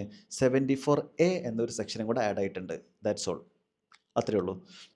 അപ്പോൾ ഇൻ്ററിന് ഈ 74ഉം 73ഉം 74A ഒന്നും ഇമ്പോർട്ടൻ്റ് അല്ല, കാരണം അതൊന്നും പഠിക്കാനില്ല. ജസ്റ്റ് ആ സെക്ഷൻ ഒന്ന് ഓർത്ത് വെച്ചാൽ മതി. ഫൈനലിന് ഡിമാൻഡ് ആൻഡ് റിക്കവറിയിൽ 74A ഡീറ്റെയിൽ ആയിട്ട് പഠിക്കാനുണ്ട്. Okay, yes. ഇത്രയാണ് മൂന്നാമത്തെ ചാപ്റ്ററിൽ വന്ന അമെൻമെൻറ്റ്സ്. ഓക്കെ, അധികമൊന്നുമില്ലല്ലോ, ഹാപ്പി അല്ലേ? യെസ്. നെക്സ്റ്റ് നമ്മുടെ അടുത്ത ചാപ്റ്റർ എക്സംഷൻ എന്ന ചാപ്റ്ററിൽ കുറച്ച് അമെൻമെൻറ്റ്സ് ഉണ്ട്, നമുക്ക് നോക്കാം. നമ്മുടെ എക്സംഷൻ സെക്ഷൻ ഏതാണ്? സെക്ഷൻ 11 ആണല്ലേ. അതായത് ചില പ്രൊഡക്റ്റിനും സർവീസിനൊക്കെ GSTയിൽ നിന്നും എക്സംഷൻ കൊടുക്കാനുള്ള പവർ ആർക്കുണ്ട്? സെൻട്രൽ ഗവൺമെൻറ്റിനുണ്ട്. അതിൻ്റെ സെക്ഷനാണ് സെക്ഷൻ 11. പുതിയൊരു സെക്ഷൻ ഇൻസേർട്ട് ചെയ്തിട്ടുണ്ട്, സെക്ഷൻ 11A. ഇത് പുതിയൊരു സെക്ഷൻ ഇൻസേർട്ട് ചെയ്തതാണ്, സെക്ഷൻ 11A. അതായത് സെൻട്രൽ ഗവൺമെൻറ്റിൻ്റെ ഒരു പവറാണ് പറയുന്നത്. ഇത് ആക്ച്വലി നമുക്ക് ഈ ടാക്സബിൾ പേഴ്സണെ സംബന്ധിച്ച് ഭയങ്കര റിലാക്സേഷൻ ഉള്ളൊരു സെക്ഷനാണ് കേട്ടോ. Power not to recover GST not levied or short levied as a result of a general practice. അതായത് നിങ്ങൾ ഈ ഒരു കാര്യം ജസ്റ്റ് ഒന്ന് റീഡ് ചെയ്യണം. വീഡിയോ ഒന്ന് പോസ് ചെയ്തിട്ട് ഈ ഒരു പാരഗ്രാഫ് ഒന്ന് റീഡ് ചെയ്യാം, എന്നിട്ട് ഞാൻ പറയുന്ന എക്സ്പ്ലനേഷൻ കേട്ടാൽ മതി. പോസ് ചെയ്തോളൂ. ചെയ്തിട്ടില്ലല്ലോ? ചെയ്യ്, എന്നിട്ട് അതൊന്ന് വായിക്ക്, എന്നിട്ട് ഞാൻ പറയുന്ന എക്സ്പ്ലനേഷൻ കേൾക്ക്. ഓക്കെ, ഇവിടെ പറയുന്നത്, അതായത് ചില പ്രൊഡക്റ്റ് വിൽക്കുമ്പോൾ ആക്ച്വലി അവിടെ GST വാങ്ങണമായിരുന്നു, പക്ഷേ എന്ത് ചെയ്തിട്ടില്ല? സപ്ലയർ GST വാങ്ങിയിട്ടില്ല. അല്ലെങ്കിൽ ചില പ്രൊഡക്റ്റ് വിൽക്കുമ്പോൾ ആക്ച്വലി അവിടെ 28% GST വാങ്ങേണ്ടിയിരുന്നത്, പക്ഷേ ചിലപ്പോൾ 18% വാങ്ങിയിട്ടുണ്ടാവുള്ളൂ. അതായത് ജനറലി അതായത് മാർക്കറ്റിൽ ഒരു ജനറൽ പ്രാക്ടീസാണ്. അതായത് ഈ സപ്ലയർക്ക് നമ്മുടെ ലോ ഇൻ്റർപ്രറ്റ് ചെയ്ത സമയത്തുള്ളൊരു മിസ്റ്റേക്കാണ്, മനഃപൂർവ്വം അവർ ടാക്സ് ഇവേഷൻ ചെയ്യുന്നതല്ല. ജനറലി അങ്ങനെയാണ് കണ്ടുവരുന്നത്. അതായത് ചില പ്രൊഡക്റ്റ് വിൽക്കുമ്പോൾ കസ്റ്റമർ കയ്യിൽ നിന്ന് GST വാങ്ങണമായിരുന്നു, പക്ഷേ ഇവരാരും വാങ്ങാറില്ല. അല്ലെങ്കിൽ ചില പ്രൊഡക്റ്റ് വിൽക്കുന്ന സമയത്ത് അല്ലെങ്കിൽ ചില സർവീസ് പ്രൊവൈഡ് ചെയ്യുമ്പോൾ 12% GST വാങ്ങണമായിരുന്നു, പക്ഷേ ആകെ 5 വാങ്ങുന്നുള്ളൂ. അല്ലെങ്കിൽ 18 വാങ്ങണമായിരുന്നു, പക്ഷേ ആകെ 12 വാങ്ങുന്നുള്ളൂ. അത് ഇവരുടെ ഒരു തെറ്റിദ്ധാരണയാണ്. ഇവർ മനഃപൂർവ്വം ടാക്സ് ഇവേഷൻ ചെയ്യുന്നതല്ല, ജനറലി അങ്ങനെ ഒരു പ്രാക്ടീസ് ആയിപ്പോയി. ചെറിയ ഇൻ്റർപ്രിട്ടേഷനിൽ വന്ന എന്തെങ്കിലും മിസ്റ്റേക്ക് കൊണ്ടൊക്കെ അങ്ങനെ സംഭവിച്ചു പോവാണ്. അങ്ങനെയാണെങ്കിൽ ആക്ച്വലി ഇനി ശരിക്കുള്ള ടാക്സ് ഗവൺമെൻറ്റിക്ക് കൊടുക്കണമെന്നാണല്ലോ. ഇപ്പോൾ ശരിക്ക് കസ്റ്റമറുടെ കയ്യിൽ നിന്ന് വാങ്ങേണ്ട GST വാങ്ങിയിട്ടില്ല, അല്ലെങ്കിൽ 28 വാങ്ങേണ്ടതിന് പകരം 12 വാങ്ങിയിട്ടുള്ളൂ. ജനറലി എല്ലാവരും അങ്ങനെ ഒരു ചെറിയൊരു പ്രശ്നങ്ങൾ ചെയ്യുന്നുണ്ട്. അത് അവർ മനഃപൂർവ്വം ചെയ്യുന്നതല്ല, അറിയാതെ അങ്ങനെ ചെയ്തതാണ്. ചെറിയ ചെറിയ ഇൻ്റർപ്രിട്ടേഷനിൽ പ്രശ്നങ്ങൾ കാരണം. അങ്ങനെയാണെങ്കിൽ ശരിക്ക് കൊടുക്കേണ്ട ടാക്സ് ഈ സപ്ലയർ ഗവൺമെൻറ് കൊടുത്തിട്ടില്ലല്ലോ, അപ്പോൾ അത് കൊടുക്കണമല്ലോ. അങ്ങനെ കൊടുക്കണമെങ്കിലും ഗവൺമെൻറ്റിന് വേണമെങ്കിൽ ഒരു പവർ ഉണ്ട്, not to recover GST not levied or short levied. അതിപ്പോൾ അറിയാതെ സംഭവിച്ചു പോയതല്ലേ. ഗവൺമെൻറ്റിന് വേണമെങ്കിൽ ആ ടാക്സ് ആ സപ്ലയർ കയ്യിൽ നിന്ന് വാങ്ങാതിരിക്കാം, ഗവൺമെൻറ്റിന് ഓർഡർ ഇടാം. ഇങ്ങനൊരു തെറ്റിദ്ധാരണ മാർക്കറ്റിൽ നടക്കുന്നുണ്ട്. ഇങ്ങനൊരു തെറ്റിദ്ധാരണ നമ്മുടെ മാർക്കറ്റിൽ നടക്കുന്നുണ്ട്. ശരിക്കും അപ്പോൾ അവരുടെ ആ സപ്ലൈസിൻ്റെ കയ്യിൽ നിന്ന് നമ്മൾ GST വാങ്ങേണ്ടതാണ്. പക്ഷേ ഗവൺമെൻറ് ഡിപ്പാർട്ട്മെൻറ്റിനോട് പറയാണ്, നിങ്ങൾ ഇവർക്കൊന്നും നോട്ടീസ് അയക്കരുത്. ഇതൊരു തെറ്റിദ്ധാരണ ഉണ്ടായതാണ്. അതുകൊണ്ട് GST ഡിപ്പാർട്ട്മെൻറ്റിനോട് നമ്മുടെ ഗവൺമെൻറ് പറയാണ്, നിങ്ങൾ അവർക്കൊന്നും നോട്ടീസ് അയക്കരുത്. ഡിമാൻഡ് അവരുടെ കയ്യിൽ നിന്ന് GST ഡിമാൻഡ് ചെയ്യരുത്. അതൊരു തെറ്റിദ്ധാരണയാണ്. ഡിമാൻഡ് ചെയ്യരുത് എന്ന് പറഞ്ഞിട്ട് എന്ത് ചെയ്യാം, അങ്ങനെ പറയാനുള്ള പവർ ആർക്കുണ്ട്? സെൻട്രൽ ഗവൺമെൻറ്റിനുണ്ട് എന്നാണ് പറയുന്നത്. ക്ലിയർ ആണോ? യെസ്. അപ്പോൾ GST വാങ്ങാനുള്ള പവർ സെൻട്രൽ ഗവൺമെൻറ്റിനുണ്ട്, GST വാങ്ങാതിരിക്കാനുള്ള പവർ ആർക്കുണ്ട്? സെൻട്രൽ ഗവൺമെൻറ്റിനുണ്ട് എന്നാണ് പറയുന്നത്. ക്ലിയർ? യെസ്. ഇതാണ് അടുത്തൊരു ഇമ്പോർട്ടൻ്റ് ആയ ഒരു അത് എക്സാമിന് ചോദിക്കുമെന്ന് ഉറപ്പില്ല, എങ്കിലും ഒന്ന് ഓർത്ത് വെക്കട്ടെ, ചിലപ്പോൾ ചോദിച്ചുകൂടായികയില്ല. അടുത്തത് നമ്മളോട് പഠിച്ചിട്ടുണ്ടായിരുന്നു പ്യുവർ സർവീസ് അല്ലേ, അതായത് central government, state government, union territory local authority, അതായത് 243G, ആർട്ടിക്കിൾ 243G അല്ലെങ്കിൽ ആർട്ടിക്കിൾ 243W ബന്ധപ്പെട്ട എന്തെങ്കിലും സർവീസ് സെൻട്രൽ ഗവൺമെൻറ്റിനോ സ്റ്റേറ്റ് ഗവൺമെൻറ്റിനോ യൂണിയൻ ടെറിട്ടറിക്കോ ലോക്കൽ അതോറിറ്റിക്കോ പ്യുവർ സർവീസ് ചെയ്യുകയാണെങ്കിൽ അത് എക്സംപ്റ്റ് ആണെന്ന് പഠിച്ചു. അതേപോലെ തന്നെ 243G ആർട്ടിക്കിൾ ഇന്ത്യൻ കോൺസ്റ്റിറ്റ്യൂഷൻ, എൻ്റെ മുഖത്തൊക്കെ നോക്കണ്ട, ഇതൊക്കെ നിങ്ങൾക്ക് അറിയാവുന്നതാണ്, നമ്മൾ പഠിച്ചതാണ്. Article 243G of the Indian constitution, article 243W of the Indian constitution, ഇത് പ്രകാരമുള്ള എന്തെങ്കിലും സർവീസ്, എന്തെങ്കിലും സപ്ലൈ, കോമ്പോസിറ്റ് സപ്ലൈ, അതിൽ ഗുഡ്സിൻ്റെ വാല്യൂ 25% കൂടാൻ പാടില്ല. അങ്ങനെയുള്ള supply central government, state government, union territory local അതോറിറ്റിക്ക് ചെയ്യുകയാണെന്നുണ്ടെങ്കിൽ അത് എക്സംപ്റ്റ് ആണെന്ന് പഠിച്ചിട്ടുണ്ട്. ഇതൊന്നും അമെൻമെൻ്റ് അല്ല, ഇത് ഓൾറെഡി ഉള്ള കാര്യമാണ്. അമെൻമെൻറ്റ് വന്നത് ഇവിടെ services of facility management such as housekeeping, civil maintenance, furniture maintenance and horticulture agency for upkeep of office of Municipal Corporation of Delhi. MCയുടെ ഉദ്ദേശിക്കുന്നത് municipal corporation of Delhi. Not supplied in relation to performing any function entrusted to municipality under article 243W of the constitution of India.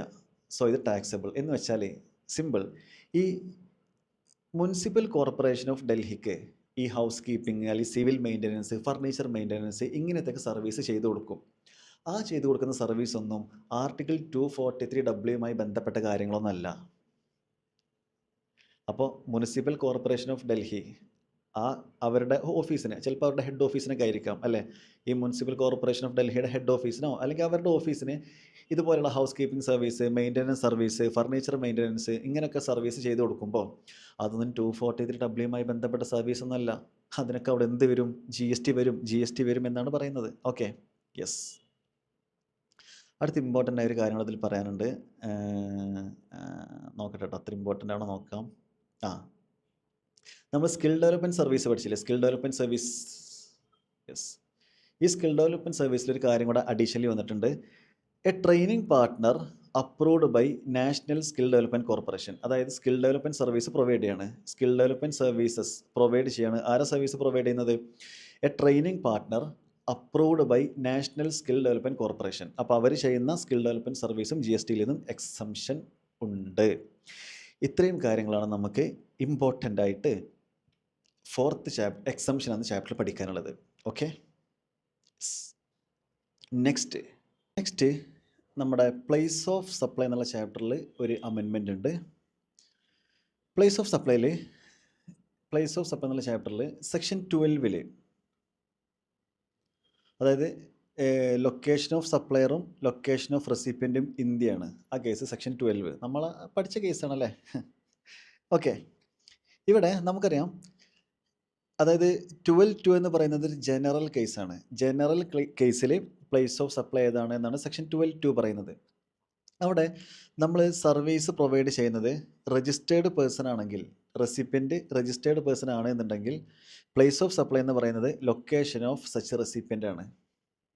എന്നാൽ supply ചെയ്യുന്നത് ഒരു unregistered person ആണെങ്കിൽ, registration ഇല്ലാത്ത ഒരു unregistered പാർട്ടിക്കാണ് നമ്മൾ service provide ചെയ്യുന്നതെന്നുണ്ടെങ്കിൽ ആ അൺരജിസ്റ്റേർഡ് ആയ പാർട്ടിയുടെ അഡ്രസ്സ് അവൈലബിൾ ആണെങ്കിൽ, അല്ലേ, അഡ്രസ് ഓൺ റെക്കോർഡ് എക്സിസ്റ്റ്, അങ്ങനെയാണെങ്കിൽ ലൊക്കേഷൻ ഓഫ് സച്ച് റെസിപ്പിയൻ്റ്.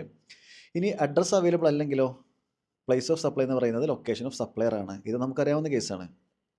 ഇവിടെ ഒരു ക്ലാരിഫിക്കേഷൻ വന്നത് ഒരു 3 സർവീസിൻ്റെ കേസിൽ, അതായത് ഓൺലൈൻ അല്ലെങ്കിൽ ഡിജിറ്റൽ സർവീസ്, അല്ലെങ്കിൽ OIDAR സർവീസ്, അതായത് online and information database access or retrieval service, അല്ലേ, OIDAR സർവീസ്.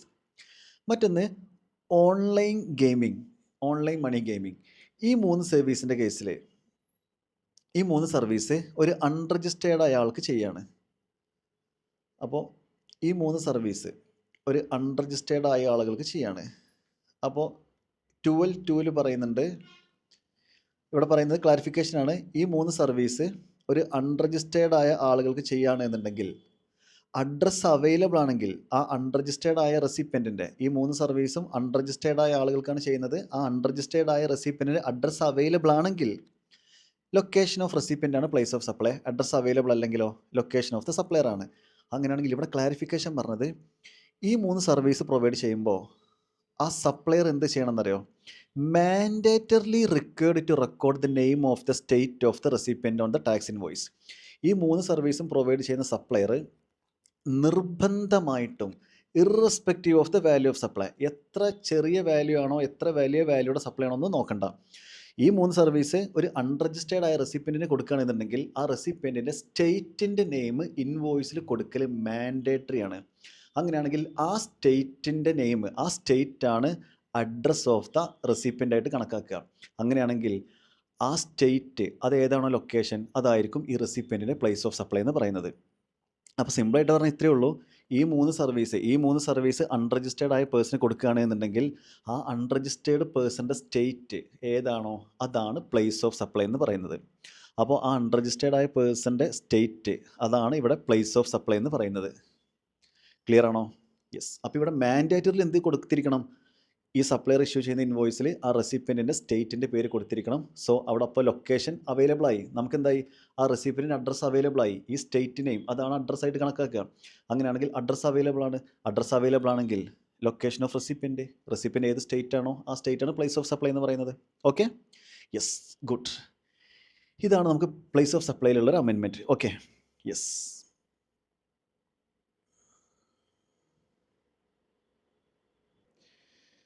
അടുത്ത് നമ്മൾ നോക്കുന്ന ചാപ്റ്റർ ഇവിടെ ഇൻവോയ്സ് എന്ന ചാപ്റ്ററാണ് നമ്മൾ അടുത്ത് നോക്കുന്നത്. Tax invoice, debit not, credit note. അത് കഴിഞ്ഞിട്ട് നമുക്ക് ടൈം ഓഫ് സപ്ലൈയിലോട്ട് വരാം. അതെന്താ സാർ അങ്ങനെ ഒരു കാര്യമുണ്ട്, അതുകൊണ്ടാണ്.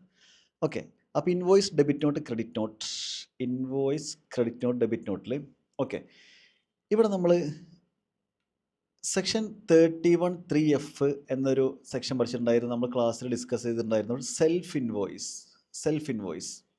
അതെന്താ സെൽഫ് ഇൻവോയ്സിൻ്റെ അവിടെ പറഞ്ഞത്? അതായത് ഒരു രജിസ്റ്റേർഡ് പേഴ്സൺ RCMൽ ടാക്സ് അടക്കുന്നുണ്ട്. ഓക്കെ, ഇവിടെ പറയുന്നത്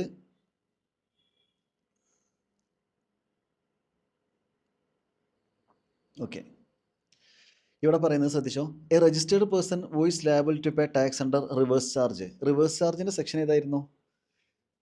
9(3) വരുന്നുണ്ട്, 9(4) ഒക്കെ വരുന്നുണ്ടല്ലേ. റിവേഴ്സ് ചാർജ് നമ്മൾ ചാപ്റ്റർ 3 ചാർജ് അണ്ടർ GST പഠിച്ചു. ഓക്കെ, അപ്പോൾ a person who is liable to pay reverse charge shall issue an invoice in respect of goods or service or both received by him from the supplier who is not registered on the date of receipt of goods or service. അതായത് ഇവിടെ നമ്മൾ already പറഞ്ഞ കാര്യമാണ്, നമ്മൾ ക്ലാസ്സിൽ discuss ചെയ്ത കാര്യമാണ്. അതായത് ഇപ്പോൾ സപ്ലയർ അൺരജിസ്റ്റേർഡ് ആണ്, റെസിപ്പിയൻ്റ് ആരാണ്? രജിസ്റ്റേർഡ് ആണ്. അപ്പോൾ അൺരജിസ്റ്റേർഡ് ആയ സപ്ലയർ രജിസ്റ്റേർഡ് ആയ റെസിപ്പിയൻറ്റിന് ഒരു സപ്ലൈ പ്രൊവൈഡ് ചെയ്തു. അസ്യൂം ഈ രജിസ്റ്റേർഡ് ആയ റെസിപ്പിയൻ്റ് ആണ് ഇതിന് RCMൽ ടാക്സ് അടക്കുന്നതെന്ന് വിചാരിക്കുക. RCM വരുന്ന കുറേ കേസ് ഉണ്ടല്ലോ. അപ്പോൾ അങ്ങനെ RCM വരുന്ന കേസാണ് ഈ പറയുന്നത്. അപ്പോൾ ഒരു RCM സപ്ലൈ ആണിത്. ഇവിടെ സപ്ലയർ അൺരജിസ്റ്റേർഡ് ആണ്, റെസിപ്പിയൻ്റ് ആരാണ്? രജിസ്റ്റേർഡ് ആണ്. ഇവിടെ RCM ആണ് വരുന്നത്. അങ്ങനെയാണെങ്കിൽ നമ്മൾ ഓൾറെഡി പഠിച്ചൊരു കാര്യമാണ്, ഇങ്ങനെയുള്ള കേസിൽ ഇവിടെ ഈ റെസിപ്പിയൻ്റ് എന്ത് ചെയ്യണം? ഇവിടെ സപ്ലയർ അൺരജിസ്റ്റേർഡ് അല്ലേടാ, അപ്പോൾ സപ്ലയർ എന്ത് ചെയ്യൂല? ഇൻവോയ്സ്, ടാക്സ് ഇൻവോയ്സ് ഒന്നും ഇഷ്യൂ ചെയ്യൂല. പക്ഷേ ഇവിടെ സപ്ലൈ നടന്നിട്ടുണ്ടല്ലോ, അപ്പോൾ ഇവിടെ ടാക്സ് ഇൻവോയ്സ് വേണമല്ലോ. അങ്ങനെയാണെങ്കിൽ ഈ രജിസ്റ്റേർഡ് പേഴ്സൺ എന്ത് ചെയ്യണം? ഒരു ഇൻവോയ്സ് ഇഷ്യൂ ചെയ്യണം. നോർമലി സപ്ലയർ ആണ് ഇൻവോയ്സ് ഇഷ്യൂ ചെയ്യേണ്ടത്, എന്നാൽ ഇവിടെ സപ്ലയർ അൺരജിസ്റ്റേർഡ് ആണ്, റെസിപ്പിയൻ്റ് രജിസ്റ്റേർഡ് ആണ്. റിവേഴ്സ് ചാർജിൽ ആര് ടാക്സ് അടക്കുന്നുണ്ട്? റെസിപ്പിയൻ്റ് ടാക്സ് അടക്കുന്നുണ്ട്. അങ്ങനെയാണെങ്കിൽ സപ്ലൈക്ക് ഒരു എവിഡൻസ് വേണ്ടേ? ആ എവിഡൻസ് ബില്ലായിരിക്കും ആ എവിഡൻസ്. പക്ഷേ ആ ബില്ല് ആര് ഇഷ്യൂ ചെയ്യൂല? സപ്ലയർ ഇഷ്യൂ ചെയ്യൂല, ബിക്കോസ് അയാൾക്ക് രജിസ്ട്രേഷൻ അല്ല. പിന്നെ എന്തോന്ന് ടാക്സ് ഇൻവോയ്സ്? അപ്പോൾ ഇവിടെ ആരാ ഇൻവോയ്സ് ഇഷ്യൂ ചെയ്യുക? റെസിപ്പിയൻ്റ് തന്നെ എന്ത് ചെയ്യണം? ഇൻവോയ്സ് ഇഷ്യൂ ചെയ്യണം. അതിനെ പറയുന്ന റെസിപ്പിയൻ്റ് തന്നെ എന്ത് ചെയ്യണം? ഒരു ഇൻവോയ്സ് ഇഷ്യൂ ചെയ്യണം. ആ ഇൻവോയ്സിനെ പറയുന്ന പേരാണ് സെൽഫ് ഇൻവോയ്സ്. അതാണ് 31(3)(f) ഇൻവോയ്സ്, സെൽഫ് ഇൻവോയ്സ്. ഇത് ഓൾറെഡി നമ്മൾ പഠിച്ച കാര്യമാണ് ക്ലാസ്സിൽ. ഇവിടെ അമെൻമെൻറ്റ് വന്നത് എന്താണെന്ന് വെച്ചാൽ, ഇവിടെ ഈ രജിസ്റ്റേർഡ് ആയ റെസിപ്പിയൻ്റ് ഉണ്ടല്ലോ, RCMൽ ടാക്സ് അടക്കുന്ന രജിസ്റ്റേർഡ് ആയ റെസിപ്പിയൻ്റ്, ആ റെസിപ്പിയൻ്റ് സെൽഫ് ഇൻവോയ്സ് ഇഷ്യൂ ചെയ്യണം. ഇത്രയും നമ്മൾ ഓൾറെഡി പഠിച്ചിട്ടുണ്ട്. അമെൻമെൻറ്റ് വന്ന പോയിന്റ് എന്താണെന്ന് വെച്ചാൽ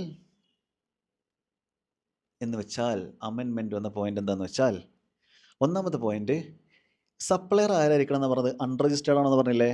അപ്പോൾ ഈ supplier include who registered solely for the purpose of tax under section 51. അതായത് സെക്ഷൻ 51 എന്താണെന്നറിയോ? TDSൻ്റെ കേസാണ് സെക്ഷൻ 51. GSTയിലെ TDS. യെസ്. അങ്ങനെയാണെങ്കിൽ ഇവിടെ ശ്രദ്ധിക്കുക, ഈ അൺരജിസ്റ്റേർഡ് എന്ന് പറയുമ്പോഴേ GSTയിൽ രജിസ്ട്രേഷൻ ഇല്ലാത്ത സപ്ലയറാണ് നമ്മൾ അൺരജിസ്റ്റേർഡ് എന്ന് പറയുന്നത്. ഇൻ കേസ് ഈ വ്യക്തി GSTയിൽ രജിസ്ട്രേഷൻ എടുത്തിട്ടുണ്ട്, പക്ഷേ എന്ത് പർപ്പസിന് വേണ്ടിയിട്ടാണ്? സെക്ഷൻ 51 പ്രകാരം TDSൻ്റെ പർപ്പസിന് വേണ്ടി മാത്രമാണ്, അല്ലാതെ വേറെ ആവശ്യത്തിന് വേണ്ടിയിട്ടല്ല. ശ്രദ്ധിക്കുക, ഈ വ്യക്തി GSTയിൽ രജിസ്ട്രേഷൻ എടുത്തിട്ടുണ്ട്, പക്ഷേ എന്ത് പർപ്പസിന് വേണ്ടി മാത്രം? സോൺലി for the purpose of section 51 എന്ന് വെച്ചാൽ TDSൻ്റെ പർപ്പസിന് വേണ്ടി മാത്രം എടുത്ത രജിസ്ട്രേഷനാണ്, അല്ലാതെ സപ്ലൈ ഓഫ് ഗുഡ്സിനും സർവീസിനും വേണ്ടി എടുത്ത GST രജിസ്ട്രേഷൻ അല്ല. അങ്ങനെയാണെങ്കിൽ അങ്ങനെ TDSൻ്റെ പർപ്പസിന് വേണ്ടി മാത്രം എടുത്ത രജിസ്ട്രേഷൻ ആണെങ്കിൽ അയാളെയും നമ്മൾ ഈ കേസിൽ അൺരജിസ്റ്റേർഡ് പേഴ്സൺ എന്നാണ് പറയുക. അങ്ങനെയുള്ള ആളുകളുടെ കയ്യിൽ നിന്ന് ഒരു സപ്ലൈ കിട്ടിയിട്ടുണ്ട്, ആ സപ്ലൈക്ക് റെസിപ്പിയൻ്റ് RCMൽ രജിസ്റ്റേർഡ് പേഴ്സൺ ടാക്സ് അടക്കുന്നുണ്ട്. അങ്ങനെയാണെങ്കിലും ഈ റെസിപ്പിയൻ്റ് തന്നെയാണ് എന്ത് ചെയ്യേണ്ടത്? സെൽഫ് ഇൻവോയ്സ് ഇഷ്യൂ ചെയ്യേണ്ടത്. എന്ന് വെച്ചാൽ ഇവിടെ അൺരജിസ്റ്റേർഡ് പേഴ്സൺ എന്ന് പറയുമ്പോൾ അതിൽ ആരും കൂടെ കവേർഡ് ആവും? TDSൻ്റെ പർപ്പസിന് വേണ്ടി മാത്രം രജിസ്ട്രേഷൻ എടുത്ത ആളുകളും ഈ അൺരജിസ്റ്റേർഡ് എന്ന കാറ്റഗറിയിൽ വരും ഇവിടെ. അതാണ് അമെൻമെൻറ്റ് വന്നത്. ഓക്കെ, ബാക്കിയൊക്കെ നമ്മൾ ഓൾറെഡി ക്ലാസ്സിൽ ഡിസ്കസ് ചെയ്ത കാര്യങ്ങളാണ്. അത് പിന്നെയും ഞാൻ പറയേണ്ട ആവശ്യമുണ്ടോ? ഇല്ല. നെക്സ്റ്റ്, അടുത്തൊരു അമെൻമെൻറ്റ്. ഇവിടെ അങ്ങനെയാണെങ്കിൽ പുതിയൊരു റൂൾ വന്നു, റൂൾ 47A. എന്താ റൂൾ വന്നത്? അങ്ങനെയാണെങ്കിൽ ഇവിടെ സെൽഫ് ഇൻവോയ്സ് ഇഷ്യൂ ചെയ്യണമെന്ന് പറഞ്ഞല്ലോ. ഇവിടെ ഇയാൾ ഒരു ഇൻവോയ്സ്, സെൽഫ് ഇൻവോയ്സ് ഇഷ്യൂ ചെയ്യുമല്ലോ. എപ്പോഴാണ് ഈ സെൽഫ് ഇൻവോയ്സ് ഇഷ്യൂ ചെയ്യേണ്ടത്? അതും കൂടെ വന്നിട്ടുണ്ട് അമെൻമെൻറ്റിൽ. ഇവിടെ പറയുന്നുണ്ട്, ആ റെസിപ്പിയൻ്റ് എപ്പോഴാണോ ഗുഡ്സും സർവീസും വാങ്ങിയത് അവിടുന്ന് വിത്തിൻ 30 ഡേയ്സിനുള്ളിൽ എന്ത് ചെയ്തിരിക്കണം? ആ സെൽഫ് ഇൻവോയ്സ് ഇഷ്യൂ ചെയ്തിരിക്കണം. ഓക്കെ, അങ്ങനെയാണെങ്കിൽ അമെൻമെൻറ്റ് ഇത്രയേ ഉള്ളൂ. അതാണ് അമെൻമെൻറ്റ്. ഈ ഇൻവോയ്സ് എപ്പോൾ ഇഷ്യൂ ചെയ്യണം? ഈ രജിസ്റ്റേർഡ് ആയ റെസിപ്പിയൻ്റ് ഈ ഗുഡ്സും സർവീസും റിസീവ് ചെയ്യുമല്ലോ, അവിടുന്ന് വിത്തിൻ 30 ഡേയ്സിനുള്ളിലാണ് ഈ സെൽഫ് ഇൻവോയ്സ് ഇഷ്യൂ ചെയ്യേണ്ടത്. ക്ലിയർ ആണോ? This is the amendment. Chapter tax invoice, debit not, credit note. Okay, yes. Next നമ്മുടെ അമെൻമെൻറ്റ് വന്നത് ടൈം ഓഫ് സപ്ലൈ. നോക്കിക്കോളൂ, ടൈം ഓഫ് സപ്ലൈ. ഞാൻ വീണ്ടും പറയുന്നു, ഓൾറെഡി എന്തെങ്കിലും 4 അക്ഷരം അറിയാവുന്നവർക്ക് മാത്രമേ ഈ അമെൻമെൻറ്റ് കൊണ്ട് കാര്യമുള്ളൂ കേട്ടോ, അല്ലാത്തവർ വെറുതെ അമെൻമെൻറ്റ് കേട്ടിരിക്കത്തേ ഉള്ളൂ. ശരി, അങ്ങനെയാണെങ്കിൽ ഇവിടെ വന്ന അമെൻമെൻറ്റ് ശ്രദ്ധിച്ചോളൂ. എവിടെ പോയി amendment? Okay, 13(3) supply under supply time of supply, time of supply okay, under reverse charge. Reverse ചാർജിൽ എങ്ങനെയാണ് നമ്മൾ ടൈം ഓഫ് സപ്ലൈ കണ്ടിരുന്നത്? അതാദ്യം അറിയണം, അത് പഠിക്കണം ആദ്യം. എങ്ങനെ റിവേഴ്സ് ചാർജിൽ ടൈം ഓഫ് സപ്ലൈ കണ്ടിരുന്നത്? നോക്കൂ, earlier of the following date. അതാണ് RCMൻ്റെ കേസിൽ നമ്മൾ ടൈം ഓഫ് സപ്ലൈ പഠിച്ചത്. ഏതാണ്? Date of payment entered in books of accounts of recipient or date on which payment is debited his bank account which is earlier. ഇനി അതും ഏതും compare ചെയ്യും? അതും ഇൻവോയ്സിൻ്റെ അവിടുന്ന് 60 ദിവസം കഴിഞ്ഞിട്ടുള്ള ദിവസം എന്ന് വെച്ചാൽ 61ാമത്തെ ദിവസം വിച്ച് എവർ ഈസ് ഏർലിയർ. അതല്ലേ നമ്മൾ നോക്കിയിട്ടുണ്ടായിരുന്നത്? അതല്ലേ നോർമലി നമ്മൾ പഠിച്ച പ്രൊവിഷൻ. മറ്റു രീതിയിൽ പറയുകയാണെങ്കിൽ, സിമ്പിളായിട്ട് പറയുകയാണെങ്കിൽ, ഞാൻ ഇങ്ങനെ പറയട്ടെടാ, ഞാൻ ഇങ്ങനെ പറയട്ടെ, നിങ്ങൾ തെറ്റിദ്ധരിക്കരുത്. ഞാൻ ഇങ്ങനെ പറയാണ്, ഡേറ്റ് ഓഫ് പേയ്മെൻ്റ് ആണോ ഇൻവോയ്സിൻ്റെ അവിടുന്ന് 61ാമത്തെ ദിവസമാണോ വിച്ച് 61st ഡേ അല്ലേ? ഡേറ്റ് ഓഫ് പേയ്മെൻ്റ് ആണോ അല്ലെങ്കിൽ ഇൻവോയ്സിൻ്റെ അവിടുന്ന് 61ാമത്തെ ദിവസമാണോ വിച്ച് എവർ ഈസ് ഏർലിയർ. ഇതാണ് നമ്മൾ ടൈം ഓഫ് സപ്ലൈ പഠിച്ചത്. കറക്റ്റ് അല്ലേ? ഇവിടെ അമെൻമെൻറ്റ് വന്നത്, എടാ ഈ ഒരു കാര്യം ഇവിടെ ആഡായി. If supplier required to issue invoice, അതായത് നമ്മളിപ്പോൾ നേരത്തെ പഠിച്ചല്ലോ, ചില കേസിൽ റെസിപ്പിയൻറ്റും ഇൻവോയ്സ് ഇഷ്യൂ ചെയ്യേണ്ടി വരും, സെൽഫ് ഇൻവോയ്സ് അല്ലേ? അപ്പോൾ സപ്ലയർ മാത്രമല്ല, ചില കേസിൽ ചില പ്രത്യേക സിറ്റുവേഷനിൽ റെസിപ്പിയൻറ്റും ഇൻവോയ്സ് ഇഷ്യൂ ചെയ്യും. അങ്ങനെയാണെങ്കിൽ സപ്ലയർ ആണ് ഇൻവോയ്സ് ഇഷ്യൂ ചെയ്യുന്നതെങ്കിൽ RCMൻ്റെ കേസിൽ supply of service under RCM. അങ്ങനെയാണെങ്കിൽ ടൈം ഓഫ് സപ്ലൈ എന്ന് പറയുന്നത് ആസ് യൂഷ്വൽ നിങ്ങൾ പഠിച്ച പോലെ തന്നെ എങ്ങനെ, ഡേറ്റ് ഓഫ് പേയ്മെൻ്റ് ആണോ? ഡേറ്റ് ഓഫ് പേയ്മെൻറ്റ് എന്ന് പറയുമ്പോൾ രണ്ടെണ്ണത്തിൽ ഏർലിയർ ഏതാണ്? ബുക്കിലെ എൻട്രി ഇട്ട ഡേറ്റ് ആണോ, ബാങ്കിൽ നിന്നും ഡെബിറ്റ് ആയ ഡേറ്റ് ആണോ, ചെറിയ ഏർലിയർ, അതാണ് ഡേറ്റ് ഓഫ് പേയ്മെൻറ്റ്. അപ്പോൾ ഡേറ്റ് ഓഫ് പേയ്മെൻ്റ് ആണോ ഇൻവോയ്സിൻ്റെ അവിടുന്ന് 60 ദിവസം കഴിഞ്ഞിട്ടുള്ള ദിവസം എന്ന് പറയുമ്പോൾ ഇൻവോയ്സിൻ്റെ അവിടുന്ന് 61ാമത്തെ ദിവസമാണോ ചെറിയ ഏർലിയർ, അതാണ് നിങ്ങൾ ഓൾറെഡി പഠിച്ചത്, അത് തന്നെയാണ് ഉള്ളത്. എന്നാൽ ചില കേസിൽ ഇൻവോയ്സ് ആര് ഇഷ്യൂ ചെയ്യും? റെസിപ്പിയൻ്റ് ഇഷ്യൂ ചെയ്യും. നമ്മളിപ്പോൾ നേരത്തെ പറഞ്ഞല്ലോ, അതുകൊണ്ടാണ് ഇൻവോയ്സ് നേരത്തെ പറഞ്ഞത്. ചില കേസിൽ സെൽഫ് ഇൻവോയ്സ് റെസിപ്പിയൻ്റ് ഇഷ്യൂ ചെയ്യുമെന്ന് പറഞ്ഞല്ലോ. അപ്പോൾ റെസിപ്പിയൻ്റ് ആണ് ഇൻവോയ്സ് ഇഷ്യൂ ചെയ്തതെങ്കിൽ ഏതാ time of supply? Very careful, ശ്രദ്ധിക്കുക. സപ്ലയർ ആണ് ഇൻവോയ്സ് ഇഷ്യൂ ചെയ്തതെങ്കിൽ നിങ്ങൾ ഓൾറെഡി പഠിച്ച കാര്യം തന്നെയാണ്, വ്യത്യാസമൊന്നുമില്ല. എന്നാൽ റെസിപ്പിയൻ്റ് ആണ് ഇൻവോയ്സ് ഇഷ്യൂ ചെയ്തതെങ്കിൽ നിങ്ങൾ നോക്കേണ്ടത് ഡേറ്റ് ഓഫ് പേയ്മെൻ്റ് ആണോ, അതായത് ബാങ്കിൽ ഡെബിറ്റ് ആയ ഡേറ്റ് ആണോ, ബുക്കിൽ എൻട്രി ഇട്ട ഡേറ്റ് ആണോ, ചെറിയ ഏർലിയർ. ഡേറ്റ് ഓഫ് പേയ്മെൻ്റ് ആണോ റെസിപ്പിയൻ്റ് ഇൻവോയ്സ് ഇഷ്യൂ ചെയ്ത ഡേറ്റ് ആണോ വിച്ച് എവർ ഈസ് ഏർലിയർ. ശ്രദ്ധിക്കുക, സപ്ലയർ ആണ് ഇഷ്യൂ ചെയ്യുന്നതെങ്കിൽ ഡേറ്റ് ഓഫ് പേയ്മെൻ്റ് ആണോ ഇൻവോയ്സിൻ്റെ അവിടുന്ന് 61ാമത്തെ ദിവസമാണോ ചെറിയ ഏർലിയർ. എന്നാൽ റെസിപ്പിയൻ്റ് ഇൻവോയ്സ് ഇഷ്യൂ ചെയ്താൽ time of supply of service under reverse ചാർജിൽ പേയ്മെൻറ്റ് ഡേറ്റ് ആണോ ഓർ റെസിപ്പിയൻ്റ് ആ സെൽഫ് ഇൻവോയ്സ് ഇഷ്യൂ ചെയ്യലോ ആ ഡേറ്റ് അവിടുന്ന് 61 എടുക്കരുത്, റെസിപ്പിയൻ്റ് സെൽഫ് ഇൻവോയ്സ് ഇഷ്യൂ ചെയ്യുന്ന date which ever is earlier, അതാണ് നമ്മൾ നോക്കേണ്ടത്. വെരി വെരി ഇമ്പോർട്ടൻറ്റ്, എക്സാമിന് ചോദിക്കാൻ സാധ്യതയുണ്ട് കേട്ടോ. യെസ്. പിന്നെ ഇവിടെ പ്രൊവൈഡഡ് ദാറ്റ്, ഇവിടെ C ആഡ് ആയിട്ടുണ്ട് കേട്ടോ, C ആഡായി. അപ്പോൾ A പ്രകാരവും B പ്രകാരവും C പ്രകാരവും ടൈം ഓഫ് സപ്ലൈ കാണാൻ പറ്റുന്നില്ലെങ്കിൽ, ടൈം ഓഫ് സപ്ലൈ കാണാൻ പറ്റുന്നില്ലെങ്കിൽ ഏതാണ് time of supply? Date of entry in the books of accounts of recipient. അതൊക്കെ ഓൾറെഡി നമ്മൾ പഠിച്ച കാര്യമാണ്. ഇവിടെ C എന്നൊരു ക്ലോസും കൂടെ ആഡ് ആയിട്ടുണ്ട്, ദാറ്റ്സ് ഓൾ. ഇതാണ് നമ്മുടെ ടൈം ഓഫ് സപ്ലൈയിൽ വന്ന amendment. Okay, yes.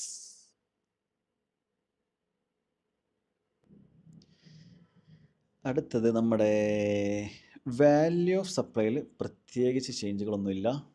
Okay, next ITC. ITCയിൽ ചെറിയൊരു കാര്യമുണ്ട്, ഒന്ന് ശ്രദ്ധിക്കുക.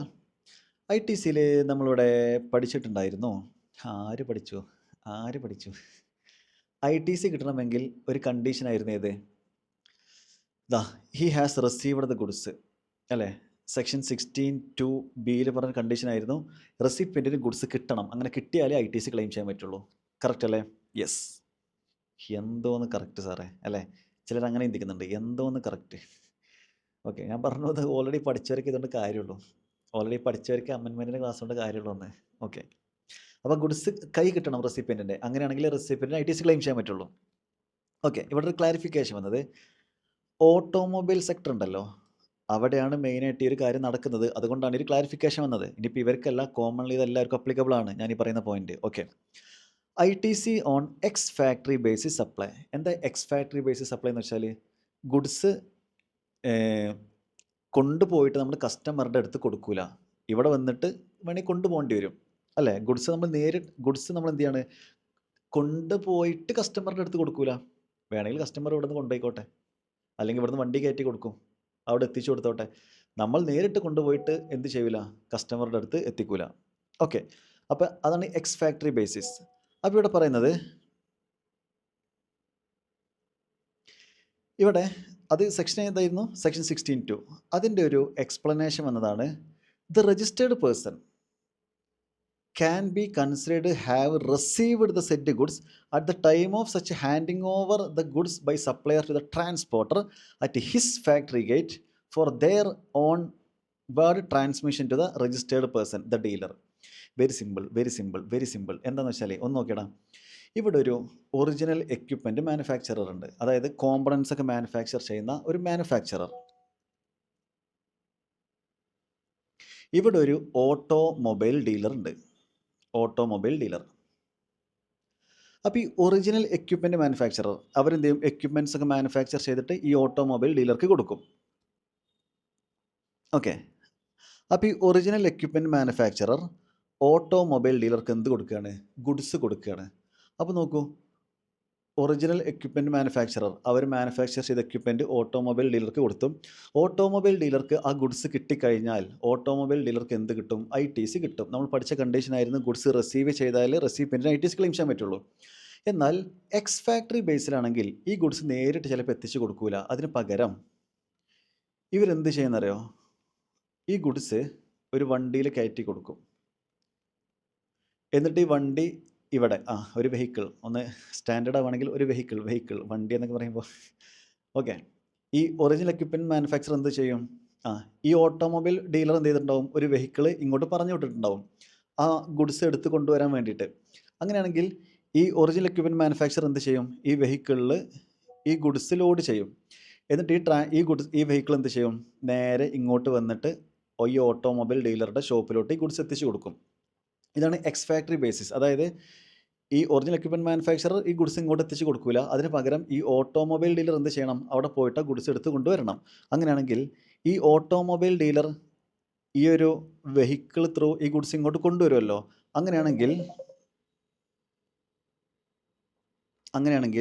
ഗുഡ്സ് റിസീവ് ചെയ്താൽ ITC ക്ലെയിം ചെയ്യാൻ പറ്റുള്ളൂ. അങ്ങനെയാണെങ്കിൽ ഈ ഗുഡ്സ് ഇവരുടെ ബിസിനസ്സിൽ എത്തിയാലാണോ ITC ക്ലെയിം ചെയ്യാൻ പറ്റുക, അതോ ഇവിടെ നിന്നും ഈ ഗുഡ്സ് വെഹിക്കിളിൽ കയറ്റുമ്പോൾ തന്നെ ITC ക്ലെയിം ചെയ്യാൻ പറ്റുമോ? അതാണ് ക്ലാരിഫിക്കേഷൻ. ഇവിടെ ക്ലാരിഫിക്കേഷൻ പറയുന്നത് ഈ ഓട്ടോമൊബൈൽ ഡീലറുടെ പ്ലേസിൽ എത്തണമെന്ന് നിർബന്ധമില്ല. ഈ വെഹിക്കിളില്ലേ, ഈ വെഹിക്കിളിൽ ഈ ഗുഡ്സ് കിട്ടിയാലും റെസിപ്പിയൻറ്റിന് എന്ത് ക്ലെയിം ചെയ്യാൻ പറ്റും, ITC ക്ലെയിം ചെയ്യാൻ പറ്റും എന്നാണ് പറയുന്നത്. ഓക്കെ ആണോ? അപ്പോൾ ഈ ഗുഡ്സ് വെഹിക്കിളിൽ എത്തിയാൽ മതി, വെഹിക്കിളിൽ ഗുഡ്സ് എത്തിയാൽ മതി. അങ്ങനെയാണെങ്കിലും റെസിപ്പിയൻറ്റ് അത് കിട്ടിയ പോലെ കണക്കാക്കും. ഓക്കെ ആണോ? അതുകൊണ്ട് റെസിപ്പിയൻറ്റിന് ITC ക്ലെയിം ചെയ്യാൻ പറ്റും. അടുത്തത് ITCയിൽ വന്ന ഒരു ഓക്കെ. അപ്പോൾ ഇവിടെ നോക്കി, ആ സപ്ലയർ ട്രാൻസ്പോർട്ടർക്ക് ഗുഡ്സ് ഹാൻഡ് ഓവർ ചെയ്യൂലേ, സപ്ലയർ ആ ട്രാൻസ്പോർട്ടർ ഗുഡ്സ് ഹാൻഡ് ഓവർ ചെയ്യൂലേ, അപ്പോഴേ അത് റെസിപ്പിയൻറ്റ് റിസീവ് ചെയ്ത പോലെ കണക്കാക്കും. റെസിപ്പിയൻറ്റ് എന്ത് ചെയ്യാം, ITC ക്ലെയിം ചെയ്യാൻ പറ്റും. അടുത്തത് ഒരു അമെൻമെൻറ്റ് വന്നത്, വന്ന അമെൻമെൻറ്റ് ഇതാ. ഇവിടെ നമ്മൾ ബ്ലോക്ക്ഡ് ക്രെഡിറ്റിൽ ഇങ്ങനെ ഒരു പോയിന്റ് ഉണ്ടായിരുന്നില്ലേ, ബ്ലോക്ക്ഡ് ക്രെഡിറ്റിൽ 17(5)(i), അതായത് സെക്ഷൻ 74 പ്രകാരമോ 129 പ്രകാരമോ 130 പ്രകാരമോ അടച്ച ടാക്സ് ആണെങ്കിൽ നമുക്ക് ITC ക്ലെയിം ചെയ്യാൻ പറ്റില്ല. അങ്ങനെ ഒരു പോയിന്റ് ഉണ്ടായിരുന്നു. അതിൽ നിന്നും ഈ 129ഉം 130ഉം എന്ത് ചെയ്തു, റിമൂവ് ചെയ്തിട്ടുണ്ട്. ഇനി മുതൽ ആ രണ്ട് സെക്ഷൻ അവിടെ ഇല്ല. ഇനി ഏത് മാത്രമേ ഉള്ളൂ, 74 മാത്രമേ ഉള്ളൂ. അതും 74ഉം ഏത് വരെ ഉള്ളൂ, in respect of any period up to 23-24 കേട്ടോ. ഇനി 74 മാത്രമേ ഉള്ളൂ, അതും 74 in respect of any period up to 23-24. Okay, 74 എന്താണെന്നുള്ള കാര്യം ഫൈനലിൽ നമുക്ക് പഠിക്കാനുണ്ട്. ഓക്കെ, ഇൻ്ററിൽ ഉള്ളവർ ജസ്റ്റ് ഈ സെക്ഷൻ ഓർത്ത് വെച്ചാൽ മതി. ഇൻ്ററിൽ നമുക്കിത് ഡീറ്റെയിൽ ആയിട്ട് പഠിക്കാനില്ല. Okay, yes. പക്ഷേ ഇൻ്ററിന് ഈ ലൈൻ ഉണ്ട് കേട്ടോ, ഇൻ്ററിന് ഈ ലൈൻ ഉണ്ട്. 74ഉം 129ഉം 130ഉം ഡീറ്റെയിൽ ആയിട്ട് പഠിക്കാനില്ല എന്നാണ് പറഞ്ഞത്. ഈ പോയിന്റ് ഇൻ്ററിന് പഠിക്കാനുണ്ട്. Okay, yes. അപ്പോൾ ഇവിടെ ഈ ഇൻ്റർ ആണെങ്കിലും ഫൈനലാണെങ്കിലും ഇനി ഇവിടെ 74 എന്ന് മാത്രമേ ഉള്ളൂ കേട്ടോ. 129ഉം 130ഉം റിമൂവ് ആക്കിയിട്ടുണ്ട്. അതും 74 ഏത് വരെ ഉള്ളൂ, in respect of any period up to 23-24. Okay, ഇത്രയേ ഉള്ളൂ ഏതിൽ നമുക്ക് വന്ന ഈ ITCയിലെ അമെൻമെൻറ്റ്. ഓക്കെ, അടുത്തത് നമ്മുടെ രജിസ്ട്രേഷൻ എന്ന ചാപ്റ്ററിൽ അമെൻമെൻറ്റ്സ് ഒന്നും കാര്യമായിട്ടില്ല. അക്കൗണ്ട്സ് റെക്കോർഡ്സിലും മേജർ അമെൻമെൻറ്റ്സ് ഇല്ല. നെക്സ്റ്റ് ഇ-വേ ബില്ലിൽ അമെൻമെൻറ്റ്സ് ഉണ്ട്, നമുക്ക് നോക്കാം. ഇ-വേ ബില്ലിലെ ഇതാ ഈ ഒരു പോയിൻ്റാണ് ശ്രദ്ധിക്കുക. Unique enrolment number, generation of unique enrolment number, ഇങ്ങനൊരു പോയിൻ്റാണ് അഡീഷണലി വന്നിട്ടുള്ളത്. ഒന്ന് ശ്രദ്ധിക്കുക. അതായത് നമുക്കറിയാവുന്നൊരു കാര്യമാണ്, ഒരു unregistered person making interstate transport of handicrafted goods exempted from obtaining compulsorily registration. അതായത് required to generate e way bill irrespective of the value of such consignment. ഇത് ഓൾറെഡി നമ്മൾ പഠിച്ച കാര്യമാണ്. ആര് പഠിച്ചു സർ അങ്ങനെ വിചാരിക്കുന്നുണ്ടോ ചിലർ? നമ്മൾ പഠിച്ച കാര്യമാണ്. അതായത് നമുക്കറിയാം ഇൻ്റർസ്റ്റേറ്റ് സപ്ലൈ ചെയ്യുകയാണെങ്കിൽ കമ്പൽസറിലി രജിസ്ട്രേഷൻ വേണമെന്ന് എവിടെ പഠിച്ചിട്ടുണ്ട്? രജിസ്ട്രേഷൻ എന്ന ചാപ്റ്ററിൽ പഠിച്ചിട്ടുണ്ട്. ഇൻ്റർസ്റ്റേറ്റ് സപ്ലൈ ഓഫ് ഗുഡ്സ് ഒക്കെ ആണെന്നുണ്ടെങ്കിൽ കമ്പൽസറിലി രജിസ്ട്രേഷൻ വേണം. എന്നാൽ ഇൻ്റർസ്റ്റേറ്റ് സപ്ലൈ ചെയ്യുന്നത് ഹാൻഡിക്രാഫ്റ്റഡ് ഗുഡ്സ് ആണെങ്കിൽ അവിടെ കമ്പൽസറിലി രജിസ്ട്രേഷൻ വേണ്ടെന്ന് പഠിച്ചില്ലേ? യെസ്. അപ്പോൾ ഇൻ്റർസ്റ്റേറ്റ് സപ്ലൈ ചെയ്യുന്നത് ഹാൻഡിക്രാഫ്റ്റഡ് ഗുഡ്സ് ആണെങ്കിൽ അവിടെ കമ്പൽസറിലി രജിസ്ട്രേഷൻ വേണ്ട. പക്ഷേ അങ്ങനെയുള്ള ആളുകൾ രജിസ്ട്രേഷൻ എടുക്കുന്നില്ല, ഓക്കെ. പക്ഷെ അങ്ങനെയുള്ള ആളുകൾ ഇൻ്റർസ്റ്റേറ്റ് ഹാൻഡിക്രാഫ്റ്റഡ് ഗുഡ്സ് സപ്ലൈ ചെയ്യുമ്പോൾ അവിടെ ഇ വേ ബില്ല് ജനറേറ്റ് ചെയ്യണം. ഇ വേ ബില്ല് ജനറേറ്റ് ചെയ്യണമെങ്കിൽ അവിടെ GST നമ്പർ വേണ്ടേ? പക്ഷേ ഇയാൾക്ക് GST രജിസ്ട്രേഷൻ ഇല്ലല്ലോ, അപ്പോൾ GST നമ്പർ ഇല്ലല്ലോ. അപ്പോൾ GST നമ്പറിന് പകരം ഇവർക്ക് എന്ത് നമ്പർ കിട്ടും? യുണീക്ക് എൻറോൾമെൻറ്റ് നമ്പർ കിട്ടും. ആ യുണീക്ക് എൻറോൾമെൻറ്റ് നമ്പർ വെച്ചിട്ടാണ് ഇവർ ഇ വേ ബില്ല് ജനറേറ്റ് ചെയ്യേണ്ടത്.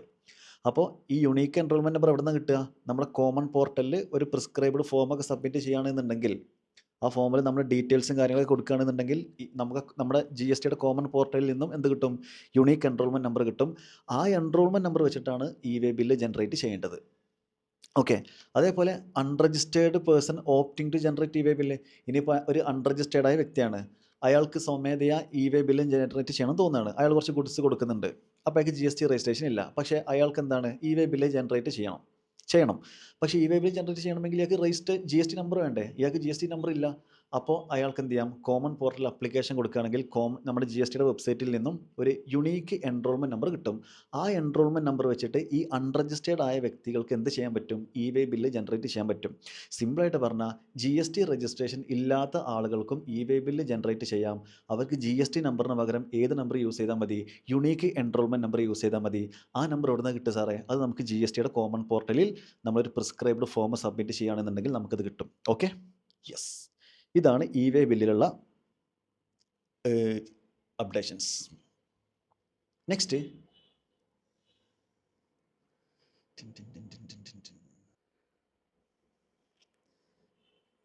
അടുത്തത് പേയ്മെൻറ്റ് ഓഫ് ടാക്സ്. ചോട്ട വാല പേയ്മെൻറ്റ് ഓഫ് ടാക്സ് ചോട്ട വാല. നമ്മൾ ഈ 73, 74 എന്ന് പറഞ്ഞ സ്ഥലത്തൊക്കെ അവിടെ ഒരു സെക്ഷനും കൂടെ ആഡ് ആയിട്ടുണ്ട്, 74A. അതും കൂടെ കേട്ടോ. ഈ 73, 74, 74A ഒക്കെ നമുക്ക് ഫൈനലിൽ ഡീറ്റെയിൽ ആയിട്ട് പഠിക്കാനുണ്ട്. ഫൈനലിലുള്ള ചാപ്റ്റർ, ഫൈനലിൽ സ്റ്റുഡൻസ് കേൾക്കുക. ഫൈനലിൽ നമുക്ക് ഡിമാൻഡ് റിക്കവറി എന്നുള്ള ചാപ്റ്റർ പഠിക്കാനുണ്ടല്ലോ, അത് അവിടെ നമുക്ക് പഠിക്കാനുണ്ട്. Don't worry.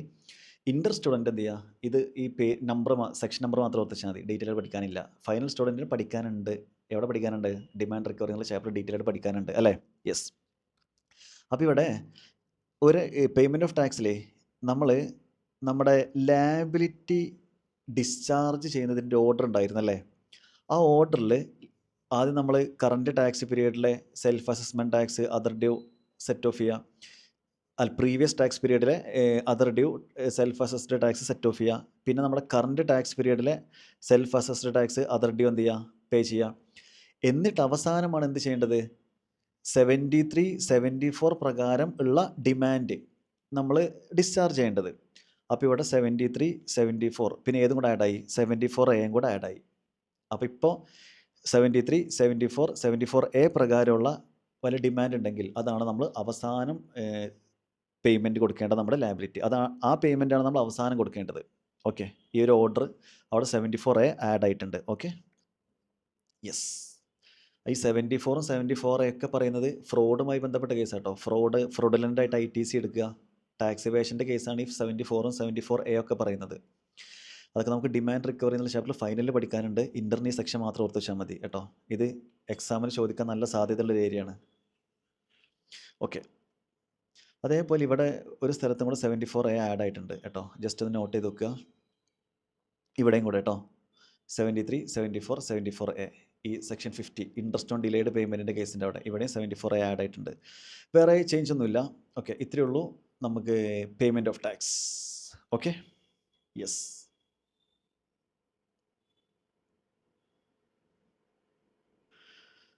നെക്സ്റ്റ് ചാപ്റ്റർ നമ്മുടെ ഏതാണ്? TDS ആൻഡ് TCS അല്ലേ? ഓക്കെ, TDS ആൻഡ് TCS ചോട്ട അമെൻമെൻറ്റ്. അതും 74A ആഡ് ആയിട്ടുണ്ട്, അത്രേ ഉള്ളൂ. ഇവിടെ ഡിറ്റർമിനേഷൻ ഓഫ് എമൗണ്ട് ഡീഫാൾട്ട്, നമ്മൾ TDS ഡീഫാൾട്ട് വരുത്തുകയാണെങ്കിൽ ആ എമൗണ്ട് എങ്ങനെ ഡിറ്റർമൈൻ ചെയ്യാമെന്ന്, എങ്ങനെ ഡിറ്റർമൈൻ ചെയ്യുക? 73 പ്രകാരമാവാം, 74 പ്രകാരമാവാം, അല്ലെങ്കിൽ ഏതും കൂടെ ആവാം, 74A പ്രകാരമാവാം. അതാണ് വന്നൊരു അമെൻമെൻറ്റ്. വേറെ അമെൻമെൻ്റ് ഒന്നും TDSലില്ല. ഓക്കെ, അപ്പോൾ 74A എന്ന് ആഡ് ചെയ്ത് കൊടുക്കുക. അടുത്തത് നമ്മുടെ ലാസ്റ്റ് ചാപ്റ്റർ റിട്ടേൺസ്. റിട്ടേൺസിൽ ചെറിയ അമെൻമെൻ്റ് ഉണ്ട്. ബെറ്റ് എന്ന് പറയുന്നത് GSTR 7. GSTR 7ൽ നമ്മൾ പറഞ്ഞു TDS റിട്ടേൺ ആണല്ലേ, TDSൻ്റെ റിട്ടേൺ ആണ്. എപ്പോഴാണ് റിട്ടേൺ ഫയൽ ചെയ്യേണ്ടത്? On or before 10th of the month of succeeding calendar month in which tax has been deducted at the source. എന്ന് വെച്ചാൽ ഇപ്പം ഞാൻ ഈ മാസമാണ് TDS ഡിഡക്റ്റ് ചെയ്തതെങ്കിൽ അടുത്ത മാസം 10ാം തീയതി ആകുമ്പോഴേക്ക് റിട്ടേൺ ഫയൽ ചെയ്യണം. അടുത്ത മാസമാണ് TDS ഡിഡക്റ്റ് ചെയ്തതെങ്കിൽ പിറ്റത്തെ മാസം 10ാം തീയതി ആകുമ്പോഴേക്ക് റിട്ടേൺ ഫയൽ ചെയ്യണം. എന്ന് വെച്ചാൽ ഏത് മാസമാണോ TDS ഡിഡക്റ്റ് ചെയ്തത് നെക്സ്റ്റ് മന്ത് 10th ആകുമ്പോഴേക്ക് ഫയൽ ചെയ്യണം. അതിനർത്ഥം ഇപ്പോൾ ഈ ഒരു വേർഡ് റിമൂവ് ചെയ്തു. അതിനർത്ഥം TDS ഡിഡക്റ്റ് ചെയ്യുന്ന ആളുകൾ, TDS സെക്ഷൻ 51 അല്ലേ, TDS ഡിഡക്റ്റ് ചെയ്യുന്ന ആളുകൾ, സെക്ഷൻ 51 പ്രകാരം TDS ഡിഡക്റ്റ് ചെയ്യുന്ന ആളുകൾ TDS ഡിഡക്റ്റ് ചെയ്താലും ശരി ഇല്ലെങ്കിലും ശരി അടുത്ത മാസം 10ാം തീയതി ആകുമ്പോഴേക്ക് റിട്ടേൺ ഫയൽ ചെയ്യണം. ഈ സെക്ഷൻ 51 എന്ന് പറയുന്നത് TDS ഡിഡക്റ്റ് ചെയ്യുന്ന ആളുകൾ എടുക്കുന്ന TDS പിടിക്കണമെന്ന് പറയുന്ന സെക്ഷനാണ് സെക്ഷൻ 51. അപ്പോൾ ഈ TDS പിടിക്കാൻ വേണ്ടി GSTയിൽ രജിസ്ട്രേഷൻ എടുത്ത ആളുകളുണ്ടാവും, അല്ല TDSൻ്റെ പർപ്പസിനൊക്കെ വേണ്ടിയിട്ട് GSTയിൽ രജിസ്ട്രേഷൻ എടുത്ത ആളുകളുണ്ട്. അങ്ങനെയുള്ള ആളുകൾ ഈ മാസം ചിലപ്പോൾ TDS പിടിച്ചിട്ടുണ്ടാവില്ല. ഈ മാസം TDS പിടിച്ചിട്ടില്ലെങ്കിൽ പോലും നില്ലായിട്ട് എന്ത് ചെയ്യണം? അവർ TDSൻ്റെ റിട്ടേൺ ഫയൽ ചെയ്യണം അടുത്ത മാസം 10ാം തീയതി ആകുമ്പോഴേക്ക്. അപ്പോൾ TDS പിടിച്ചാൽ മാത്രമല്ല TDSൻ്റെ റിട്ടേൺ ഫയൽ ചെയ്യേണ്ടത്. TDS പിടിച്ചിട്ടില്ലെങ്കിലും നില്ലായിട്ട് എന്ത് ചെയ്യണം? അടുത്ത മാസം 10ാം തീയതി ആകുമ്പോഴേക്ക് TDSൻ്റെ റിട്ടേൺ ഫയൽ ചെയ്യണം. കാരണം TDS ഡിഡക്റ്റ് ചെയ്യണം എന്ന ആ ഒരു വേർഡ് ഇവിടുന്ന് റിമൂവ് ആക്കി. അതിനർത്ഥം TDS പിടിക്കുന്ന ആളുകൾ, TDSൻ്റെ പർപ്പസിന് വേണ്ടി GST രജിസ്ട്രേഷൻ എടുത്ത ആളുകൾ അവരെന്ത് ചെയ്യണം? TDS പിടിച്ചിട്ടില്ലെങ്കിൽ പോലും നിൽ റിട്ടേൺ എന്ത് ചെയ്യണം? ഫയൽ ചെയ്യണം അടുത്ത മാസം 10ാം തീയതി ആകുമ്പോഴേക്ക്. Okay, yes. ഇനി ഇവിടെ ഇതിൽ ഒരു ചെറിയൊരു അമെൻമെൻറ്റും കൂടെ ഇവിടെ 74A ആഡായി. Rule 88D ഓർമ്മയുണ്ടോടാ? Rule 88D. ഈ റൂൾ 88Dയിൽ ലാസ്റ്റ് 73, 74 ഉണ്ടായിരുന്നു, അവിടെ ഏതും കൂടെ ആഡായി? 74A കൂടെ ആഡായി. Now the amendments completed. ഇതാണ് നമ്മുടെ ഇൻ്റർ ലെവലിലുള്ള ഇമ്പോർട്ടൻ്റ് ആയ എല്ലാ അമെൻമെൻറ്റ്സും കവേർഡായി ഇൻ്റർ ലെവലിൽ. ഇനി ഫൈനൽ ലെവൽ ഇപ്പം നമ്മൾ ഡിസ്കസ് ചെയ്ത എല്ലാ അമെൻമെൻറ്റും ഫൈനലിലുണ്ട്. ഫൈനൽ സ്റ്റുഡൻറ്റിന് എക്സ്ട്രാ ഇനി കുറച്ച് അമെൻമെൻറ്റ്സും കൂടെ ഉണ്ട്. അത് നമ്മൾ സെപ്പറേറ്റ് വീഡിയോയിൽ അപ്ലോഡ് ചെയ്യുന്നതാണ് ഇൻഷാ അല്ലാ. ഓക്കെ, അപ്പം നല്ല അടിപൊളിയായിട്ട് പഠിക്കുക. പിന്നെ ഒരു ഇമ്പോർട്ടൻ്റ് ആയ കാര്യം, നമ്മുടെ റെക്കോർഡർ ക്ലാസ് വാങ്ങാൻ താല്പര്യമുള്ളവരൊക്കെ എന്ത് ചെയ്യുക? ഞാൻ ഈ കൊടുക്കുന്ന നമ്പറിലോട്ട് മെസ്സേജ് അയക്കുക, 62 38 14 11 67. ഇനി ക്ലാസ് വേണ്ട, നിങ്ങൾക്ക് ബുക്ക് മാത്രം മതിയെങ്കിൽ അതിനും ഇതിലോട്ട് മെസ്സേജ് അയക്കുക. ബുക്ക് മാത്രം വാങ്ങുകയാണെങ്കിൽ ഒരു ബുക്കിൻ്റെ പ്രൈസ് എന്ന് പറയുന്നത് 390 രൂപ. ഇൻകം ടാക്സിന് 390, GSTക്ക് 390, രണ്ടും കൂടെ വാങ്ങുകയാണെങ്കിൽ 750 രൂപ. കേരളത്തിനുള്ളിലാണെങ്കിൽ ഡെലിവറി ഫ്രീ, കേരളത്തിന് പുറത്തോട്ടാണെങ്കിൽ ഡെലിവറി ചാർജ് ഉണ്ടാവും. Okay, record class with all നേരത്തെ പറഞ്ഞ ക്വസ്റ്റ്യൻ ബുക്ക്ലെറ്റ്, മറ്റേ ഇത് നമ്മുടെ എല്ലാ കാര്യങ്ങളും മൊത്തം എല്ലാം കൂടെ കൂട്ടിയിട്ട് റെക്കോർഡ് ക്ലാസ് ആണെങ്കിൽ 2850. ഓക്കെ, ഏത് വേണമെങ്കിലും ഇതിലോട്ട് മെസ്സേജ് അയക്കുക. നല്ലപോലെ പഠിക്കുക. All the very best. Okay, bye, see U.